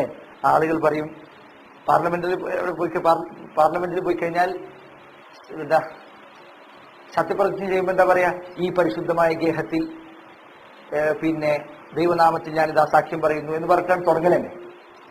അതല്ലെങ്കിൽ പാർലമെന്റിൽ സാധാരണ ഉണ്ടാവുള്ളതാണ്, അടിയിടിയൊക്കെ ഉണ്ടായിക്കഴിഞ്ഞാൽ അപ്പൊ തന്നെ ആൾക്കാർ വാർത്താ സമ്മേളനം വിളിച്ചിട്ട് പറയും, പാർലമെന്റിന്റെ പരിശുദ്ധത കളഞ്ഞു കുളിച്ചു. എന്റെ പാർലമെന്റിന്റെ പള്ളിയ മസ്ജിദൊക്കെ. അപ്പൊ പാർലമെന്റ് എന്നത് അവരുടെ അടുക്കൽ ജനാധിപത്യത്തിന്റെ ക്ഷേത്രമാണ്. അതാണ് അതിന് പരിശുദ്ധത വരാനുള്ള കാരണം. ഇതൊക്കെ അവർ പറയാനുള്ള വാക്കാൻ. ഈ ജാതി വാക്കൊന്നുമില്ലാതെ ഒരു മുസ്ലിമിന് അതിൻ്റെ ഉള്ളിൽ ജീവിക്കാൻ പറ്റില്ല. എങ്ങനെയാണ് അവൻ അതിൻ്റെ ഉള്ളിൽ പോയിരിക്കാൻ പറ്റുക? ഇത് ആണുങ്ങളെ കാര്യമാണ്. പിന്നെ പെണ്ണുങ്ങളെ കാര്യം പിന്നെ പറയേണ്ടതില്ല. പുരുഷന്മാരുടെ കാര്യമാണ് ഈ പറയുന്നത്. സ്ത്രീകളുടെ കാര്യം പറയാതിരിക്കാൻ എന്താ പറയുക, ഇതിന്റെ വിഷയം എല്ലാവർക്കും അറിയുന്നതാണ്. ഒരാളും അതിനെക്കുറിച്ച് ആലോചിക്കേണ്ട ആവശ്യം പോലില്ല. സ്ത്രീകൾ ഈ ജാതി വൃത്തികേടുകൾക്ക് പോയി നിന്നു കൊടുക്കാനുള്ള അനുവാദമുള്ള കാര്യമാണ് ഇസ്ലാമിലുള്ളത്. ആളുകൾ അത്ഭുതം തോന്നും. മുസ്ലിങ്ങളുടെ നേതാക്കന്മാർ വന്നിങ്ങനെ മിനിറ്റിന് പ്രസ്താവന ഇറക്കാൻ, പെണ്ണുങ്ങൾ ഇറങ്ങട്ടെ, അവർ വോട്ട് ചെയ്യട്ടെ, മുസ്ലിങ്ങൾ മുൻധാരയിലേക്ക് വരണം, അടുക്കളയിൽ നിന്ന് മറ്റു പുറത്തേക്ക് ഇറക്കണം എന്ന് മിനിറ്റിന് പറഞ്ഞുകൊണ്ടിരിക്കാൻ. അള്ളാഹുവിന്റെ ദീനിനെയാണ് അവർ അടുക്കളയിൽ നിന്ന് മാത്രമല്ല വീട്ടിൽ നിന്ന് മൊത്തത്തിൽ തന്നെ പുറത്താക്കാൻ. അതാണ് യഥാർത്ഥത്തിൽ സംഭവിച്ചുകൊണ്ടിരിക്കുന്നത്. അടുക്കളയിൽ നിന്ന് പെണ്ണിനെ പുറത്തിറക്കുന്നതോടുകൂടി ഇസ്ലാമിനെ അവരെ വീട്ടിൽ നിന്ന് തന്നെ അവർ പുറത്താക്കാൻ. അതാണ് യഥാർത്ഥത്തിൽ സംഭവിച്ചുകൊണ്ടിരിക്കുന്നത്. അത് ഓരോ വിഷയമാണ്. അപ്പൊ ഈ സ്ഥാനാർത്ഥിയായി മുസ്ലിം നിൽക്കുക അല്ലെ, ചിലപ്പോൾ നമുക്ക് തോന്നും ഒന്ന് ഇലക്ഷനൊക്കെ നിന്നിട്ട് സത്യസന്ധമായി നിന്ന് വോട്ടൊക്കെ ചെയ്ത് വിജയിച്ചിട്ട് ഈ നാടൊക്കെ ഒന്ന് നന്നാക്കണം എന്ന് വിചാരിക്കും. അങ്ങനെ വിചാരിച്ച് എത്ര ആൾക്കാരുടെ ഉള്ളിൽ കയറി അവര് വടക്കാവാന്നല്ലാതെ നാടൊരിക്കലും നന്നായിട്ടില്ല. എന്തെങ്കിലും നിങ്ങളത് കണ്ടിട്ടുണ്ടോ? ജനാധിപത്യ സംവിധാനം ഉണ്ടായി അതിൽ കൂടെ വോട്ട് ചെയ്ത് കാലങ്ങളോളം വോട്ട് ചെയ്ത് അവസാനം ഒരു നാട് ഇസ്ലാമിക രാഷ്ട്രമായ ഏതെങ്കിലും ചരിത്രങ്ങൾ ഇന്ന് വരെ കേട്ടിട്ടുണ്ടോ? ഒരു ചരിത്രം അങ്ങനെയില്ല. മാത്രമല്ല അനേകം അവകാശങ്ങൾ നിഷേധിക്കപ്പെടുകയും തള്ളപ്പെടുകയും ചെയ്യുക എന്നത് സ്ഥിരം കാഴ്ചയാണ് അല്ലെ. തോന്നിയവർക്ക് തോന്നിയ നിയമം, തോന്നിയവന് തോന്നിയത് ഉണ്ടാക്കാൻ. ഈ ജാതി ദുൽമും അങ്ങേയറ്റത്തെ അനീതിയും അതിക്രമവും വഞ്ചനയും അതൊക്കെയാണ് ഇപ്പൊ ഈ നാട്ടിൽ നടന്നുകൊണ്ടിരിക്കുക. ആൾക്കാർ ഏകാധിപത്യത്തിനെ കുറ്റം പറഞ്ഞ് ജനാധിപത്യത്തിൽ സംഭവിക്കുന്ന എന്താ? ഏകാധിപത്യമുള്ള നാടുകൾ അവയുടെ പുരോഗതിയും അവിടെയുള്ള ജനങ്ങൾക്കുള്ള സുഖ സൗകര്യങ്ങളും ആൾക്കാർ നേരെ കണ്ടോണ്ടിരിക്കാൻ. നമ്മുടെ നാട്ടിന്റെ അവസ്ഥ എന്താണ്? ഇത്രയധികം ഹ്യൂമൻ റിസോഴ്സ് ഉള്ള, ഇത്രയധികം മനുഷ്യരുടെ ബലമുള്ള, മനുഷ്യ വിഭവശേഷിയുള്ള ഈ നാടിന്റെ അവസ്ഥ എന്താണ്? 5 വർഷം കുറച്ച് ആൾക്കാർ വരും, അവര് പരമാവധി കട്ട് നിന്നു. അപ്പോ അവരെ പിടിച്ച് പുറത്താക്കും, വേറെ ആൾക്കാർ കയറും, അവര് കയറി പരമാവധി കട്ട് നിന്നിട്ട് അവരിറങ്ങും. കാലാകാലം ഇതിങ്ങനെ റീസൈക്കിൾ ചെയ്യാന്നുള്ളതല്ലാതെ ഈ നാട്ടിൽ എന്താണ് സംഭവിക്കുന്നത്? ഇതൊക്കെ യഥാർത്ഥത്തിൽ പച്ച അനീതിയാണ്. പക്ഷെ അത്ഭുതകരമായ കാര്യം മനുഷ്യന്റെ ബുദ്ധി എവിടെയാണെന്നുള്ളതാണ്. ഇതിനെക്കുറിച്ചൊന്ന് ചിന്തിക്കാനോ ഇതൊക്കെ അനീതിയാണ് എന്ന കേവല നിസ്സാരമായ സത്യം അത് തിരിച്ചറിയാനോ പോലും ആളുകൾക്ക് ബുദ്ധിയില്ലാതാവുന്നു. ആളുകൾ എന്നിട്ട് വീണ്ടും പ്രതീക്ഷിക്കാൻ സുക്ഷേമമായ ഭരണത്തിനും സമാധാനപരമായ ജീവിതത്തിനും വേണ്ടി ഇന്ന ആളുകൾക്ക് വോട്ട് ചെയ്യുക, എന്നിട്ട് അതിനു വേണ്ടി മുസ്ലിങ്ങളായ ആളുകൾ നടക്കുക. പലപ്പോഴും ഇവരെ കണ്ടാൽ ചിരി വരും അല്ലേ. അതിനുവേണ്ടി പാട്ടും കൂത്തും എന്ത് ജാതി വൃത്തികേടുകൾ ആളുകൾ നടത്തിക്കൊണ്ടിരിക്കുകയാണ്.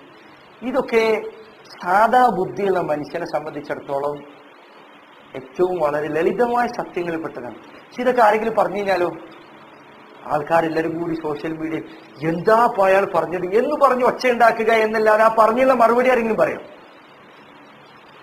ഉദാഹരണത്തിന് പെണ്ണുങ്ങളെ വീട്ടിൽ നിന്ന് പുറത്തിറക്കരുത് എന്ന് പറഞ്ഞാൽ എല്ലാവരും കൂടി എന്ത് ചെയ്യും? ഒച്ചുണ്ടാക്കും.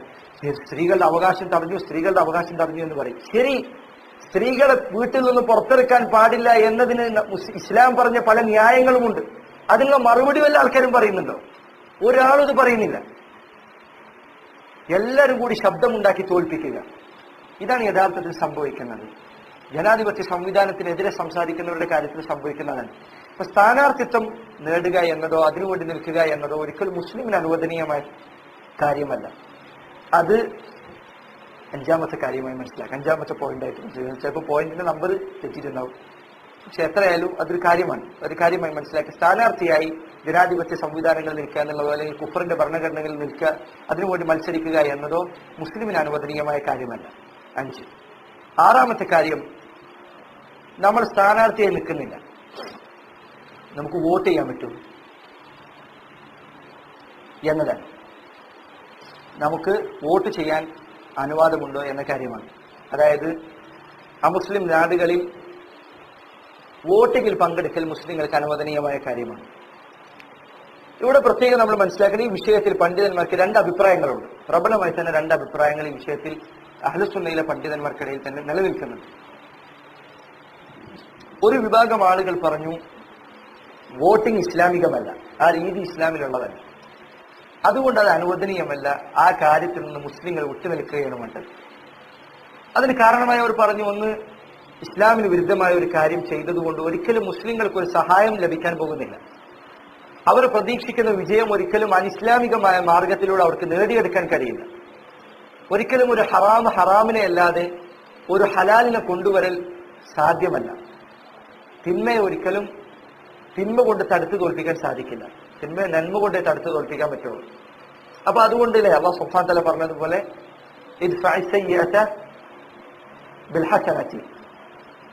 നീ തിന്മയെ നന്മ കൊണ്ട് തടുക്കുക.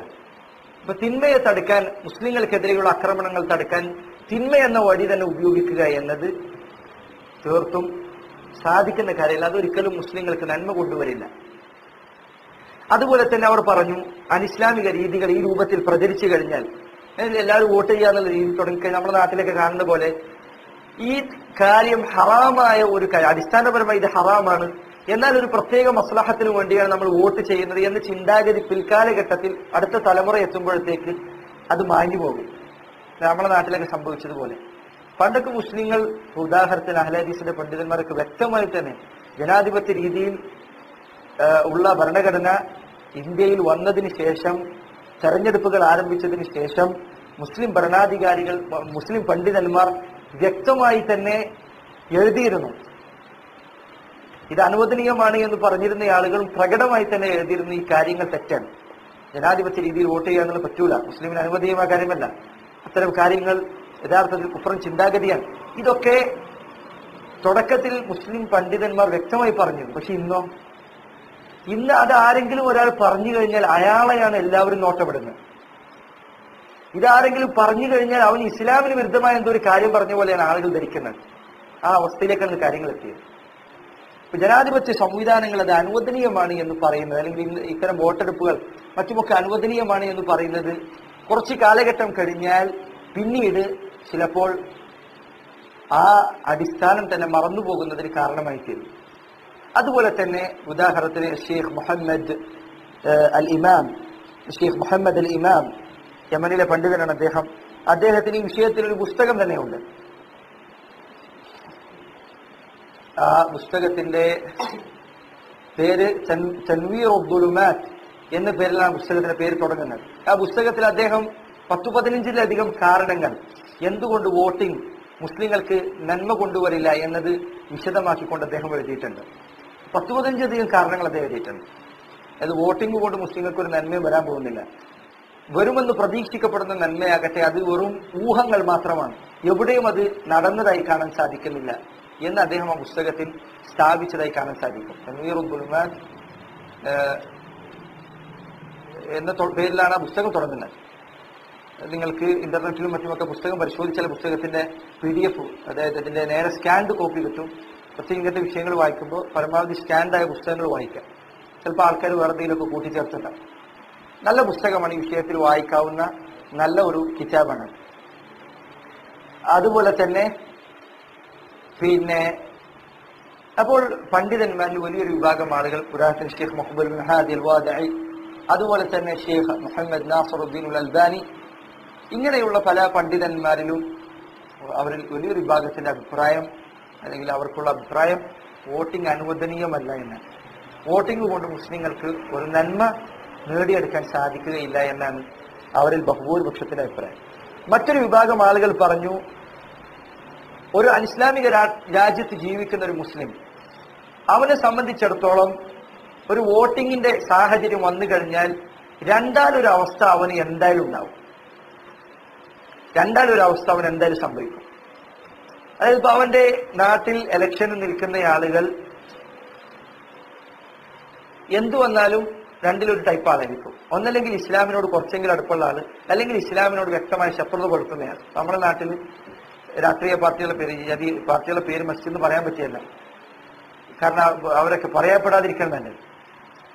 നമ്മുടെ നാട്ടിലുള്ള രാഷ്ട്രീയ പാർട്ടികൾ, ഉദാഹരണത്തിന് എന്താ പറയാ, BJP, മുസ്ലിങ്ങൾക്കെതിരെ വളരെ പ്രകടമായ സംസാരങ്ങൾ നടത്തുന്ന ആളുകളാണ് അവർ.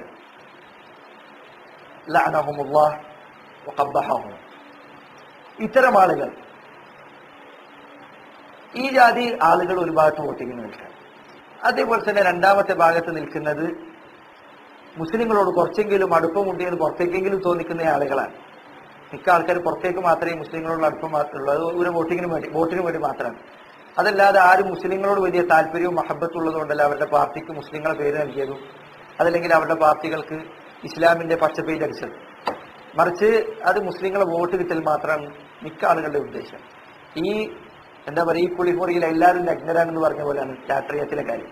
രാഷ്ട്രീയത്തിൽ കയറിയവരെല്ലാവരും അവരവരുടെ സ്വാർത്ഥ താല്പര്യങ്ങൾക്കല്ലാതെ രാജ്യത്തിനും ജനങ്ങൾക്കും വേണ്ടി ഇറങ്ങുന്ന തുച്ഛം തുലമായി ചിലപ്പോൾ 1-2 ആൾക്കാരുണ്ടെങ്കിലല്ലാതെ.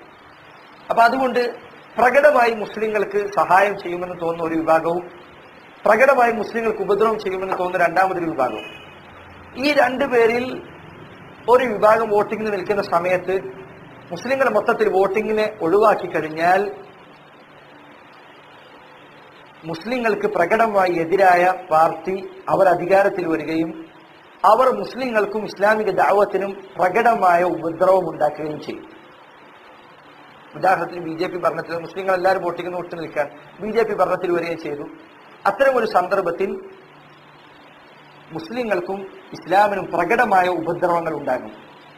അങ്ങനെ ഉണ്ടാകുമെന്ന് ഒരു മുസ്ലിമിന് വ്യക്തമായി ബോധ്യപ്പെട്ടാൽ, ഞാനും എന്റെ സഹോദരങ്ങളായ മുസ്ലിങ്ങളും വോട്ടിങ്ങിൽ നിന്ന് വിട്ടുനിന്നു കഴിഞ്ഞാൽ മുസ്ലിങ്ങൾക്ക് പ്രകടമായ അപകടം ഉണ്ടാകുമെന്ന് തോന്നുകയാണെങ്കിൽ, പണ്ഡിതന്മാർ പറഞ്ഞതുപോലെ ഇദൽ തഖദ്ദറൈനി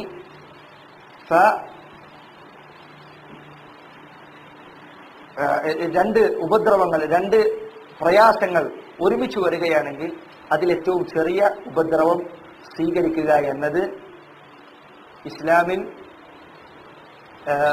സ്ഥിരീകരിക്കപ്പെട്ട നിയമമാണ്. 2 ഉപദ്രവം എന്തായാലും ഉണ്ടാവും, അതിലേതെങ്കിലും ഒന്ന് സ്വീകരിക്കുക എന്നുള്ളത്. ഏറ്റവും ചെറുത്, ഏറ്റവും താഴെയുള്ള ഉപദ്രവം സ്വീകരിക്കുക എന്നത് ഇസ്ലാമിൽ സ്ഥിരപ്പെട്ട ഖവാഇദുകളിൽപ്പെട്ടതാണ്.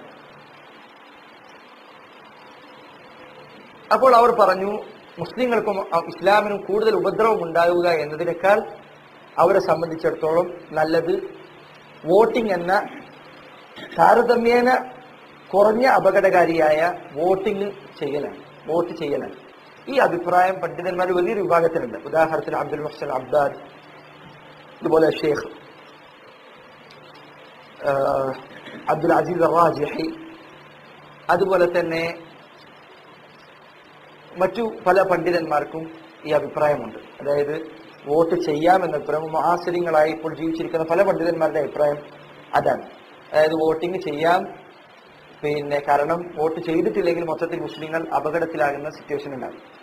അപ്പൊ അതിൽ നിന്ന് മനസ്സിലാക്കാവുന്ന സാധ്യമാണ്, ഇത് ഈ ഒരു സാഹചര്യം ഉണ്ടെങ്കിൽ മാത്രമേ വോട്ട് ചെയ്യേണ്ടിയുള്ളൂ.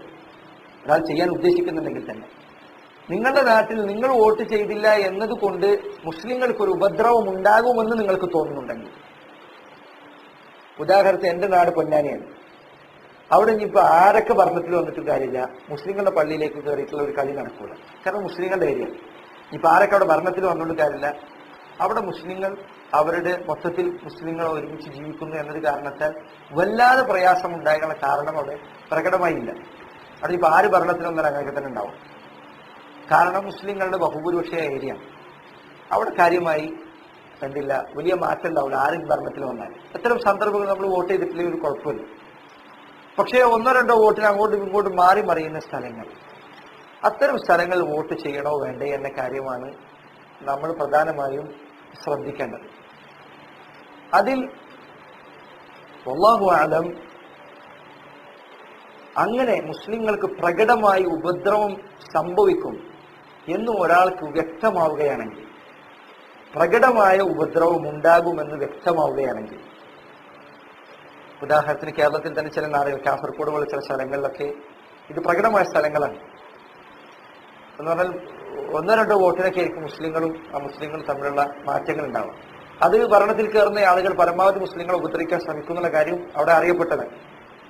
അത്തരം സ്ഥലങ്ങളിൽ മുസ്ലിങ്ങൾക്ക് ഉപദ്രവം ഉണ്ടാകുമെന്ന് പ്രകടമായി ബോധ്യപ്പെടുന്ന സ്ഥലങ്ങളിൽ അവരെ സംബന്ധിച്ചിടത്തോളം അല്ലാഹു സുബ്ഹാനഹു വ തആല ആലം, അത്തരം സന്ദർഭങ്ങളിൽ മനസ്സ് അങ്ങേയറ്റം വെറുത്തുകൊണ്ട് വോട്ട് ചെയ്യൽ അനുവദനീയമാണ് എന്നാണ് ഞാൻ മനസ്സിലാക്കുന്നത്. അതാണ് എനിക്കതിൽ നിന്ന് മനസ്സിലാക്കുന്നത്. ഞാൻ അല്ല എന്ന് പറയാൻ കൂടുതൽ ആഗ്രഹിച്ചിരുന്നു. കാരണം മുസ്ലിങ്ങളെ സംബന്ധിച്ചിടത്തോളം അവർ തവക്കുൽ ചെയ്യുകയും അള്ളാഹുവിൽ ബലമേൽപ്പിക്കുകയും അള്ളാഹുവിന്റെ ദീനിനോട് അടുക്കുകയും ചെയ്യുക എന്നതാണ് കൂടുതൽ നല്ലത്. അത് യാതൊരു സംശയമില്ല. ഏറ്റവും നമ്മൾ ഇഷ്ടപ്പെടുന്ന അതാണ്. മുസ്ലിങ്ങൾ അവരുടെ ദീന് നന്നാക്കുക.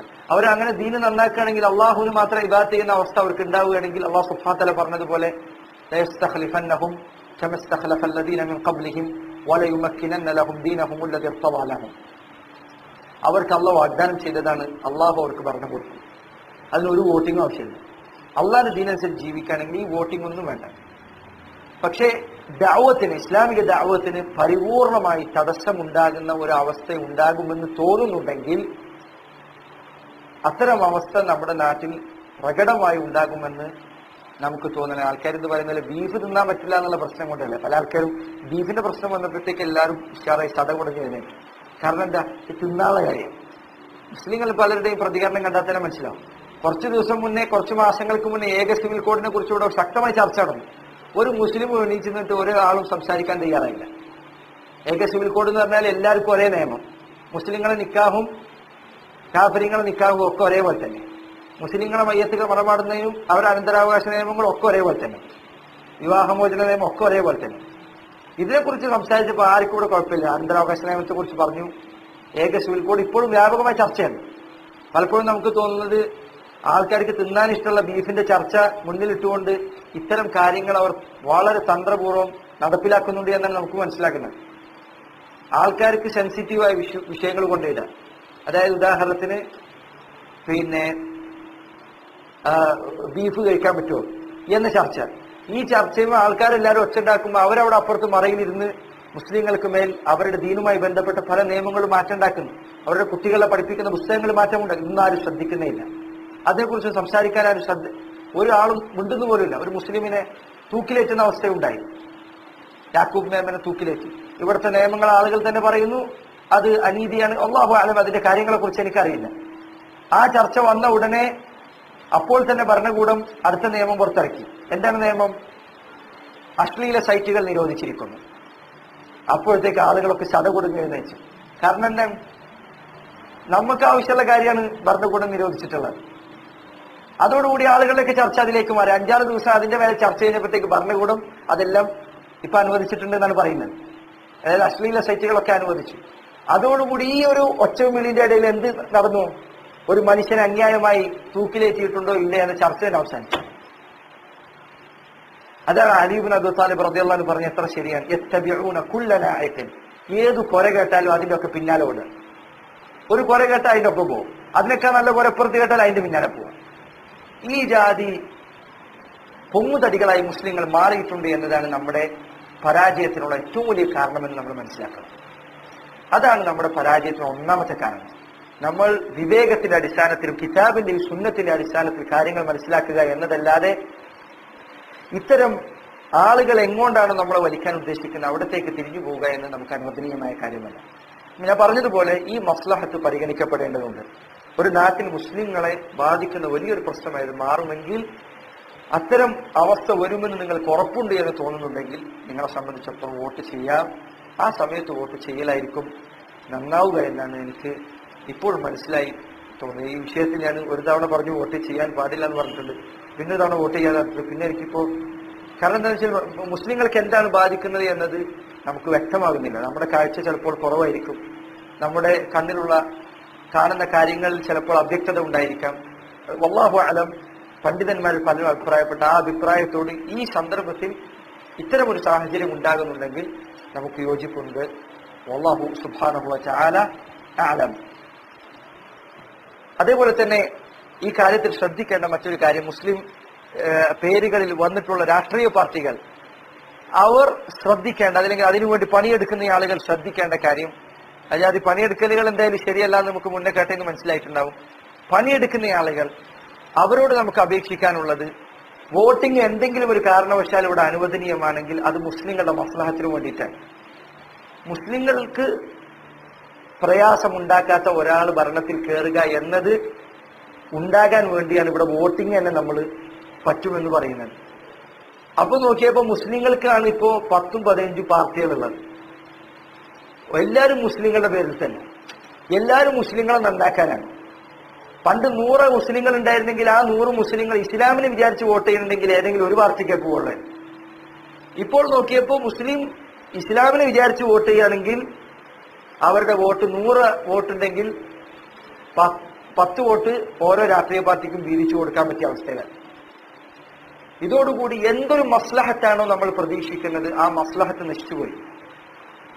മുസ്ലിങ്ങൾക്ക് ഉപകാരമുള്ള ഏതെങ്കിലും ഒരാൾ വരിക എന്നുള്ള കാര്യം ഈ പോക്ക് പോയാലുണ്ടാവില്ല. ഇവിടെ കുഫാറുകൾ അവരെ സംബന്ധിച്ചിടത്തോളം അവർ മതത്തിന്റെ പേരിൽ വോട്ട് ചെയ്യുകയാണെങ്കിൽ അവർക്ക് ആകെ ഒറ്റ പാർട്ടിയുള്ളൂ, അത് ഹിന്ദുക്കളാണെങ്കിലും നസ്രാനികളാണെങ്കിലും. പക്ഷെ മുസ്ലിങ്ങളുടെ കാര്യം വളരെ അത്ഭുതകരമാണ്. ഏറ്റവും രസകരമായ കാര്യം ഈ രാഷ്ട്രീയ പാർട്ടികളൊക്കെ പറയുന്നത് എന്താണ്? ഇസ്ലാമിന് അനുയോജ്യമായ ഭരണം ഞങ്ങൾ കാഴ്ചവെക്കുന്നത്, അതല്ലെങ്കിൽ പലരും രഹസ്യമായിട്ടെങ്കിലും പറയുന്നത് നല്ല വിശുദ്ധമായ രാഷ്ട്രീയം ഞങ്ങൾ പാർലമെന്റിൽ പോയാൽ കാണിച്ചു വെക്കുന്നത്. എങ്ങനെയാണ് അവർക്ക് സാധിക്കുക? ആ പറയുന്നതിനെ കള്ളത്തരാണ്. അതൊരിക്കലും അവർക്ക് കഴിയില്ല. അവർ സത്യസന്ധരായിരുന്നെങ്കിൽ അവരൊരിക്കലും പറയില്ലായിരുന്നു. അപ്പൊ സഹോദരങ്ങളെ, ഈ കാര്യം നമ്മൾ പ്രത്യേകം ശ്രദ്ധിക്കണം. മുസ്ലിങ്ങളുടെ നന്മക്ക് വേണ്ടിയാണ് വോട്ട് ചെയ്യേണ്ടത്, അതല്ലാതെ ഒരിക്കലും മറ്റെന്തെങ്കിലും രാഷ്ട്രീയ പാർട്ടികൾക്ക് വേണ്ടിയോ രാഷ്ട്രീയ പാർട്ടികളുടെ നന്മക്ക് വേണ്ടിയോ അവരുടെ വളർച്ചയ്ക്ക് വേണ്ടിയോ വോട്ട് ചെയ്യുക എന്നത് ഒരിക്കലും അനുവദനീയമായ കാര്യമല്ല. കുറച്ചധികം സമയം ഞാൻ നിങ്ങൾ എടുത്തിട്ടുണ്ട്. അള്ളാഹു സുബ്ഹാനഹു വ തആല ഇരുന്ന സമയം നമ്മുടെയും അതുപോലെ തന്നെ മുസ്ലിങ്ങളുടെയും നന്മക്ക് അള്ളാഹു സഹായകമാക്കട്ടെ, അള്ളാഹു കാരണമാക്കി തീർക്കുമാറാകട്ടെ. അള്ളാഹു സുബ്ഹാനഹു വ തആല നമ്മുടെ നാട്ടിലുള്ള മുസ്ലിങ്ങൾക്ക് ഇസ്സത്ത് തിരിച്ചു നൽകുകയും സത്യം മനസ്സിലാക്കാനുള്ള തൗഫീഖ് അള്ളാഹു അവർക്ക് നൽകി അനുഗ്രഹിക്കുകയും ചെയ്യുമാറാകട്ടെ. اللهم أعز الإسلام والمسلمين وأذل الشرك والمشركين ودمر أعداء الدين واحمي حوزة الإسلام واجمع كلمة المسلمين على الحق يا رب العالمين. وصلى الله وسلم وبارك على نبينا محمد وعلى آله وصحبه وسلم وآخر دعوانا أن الحمد لله.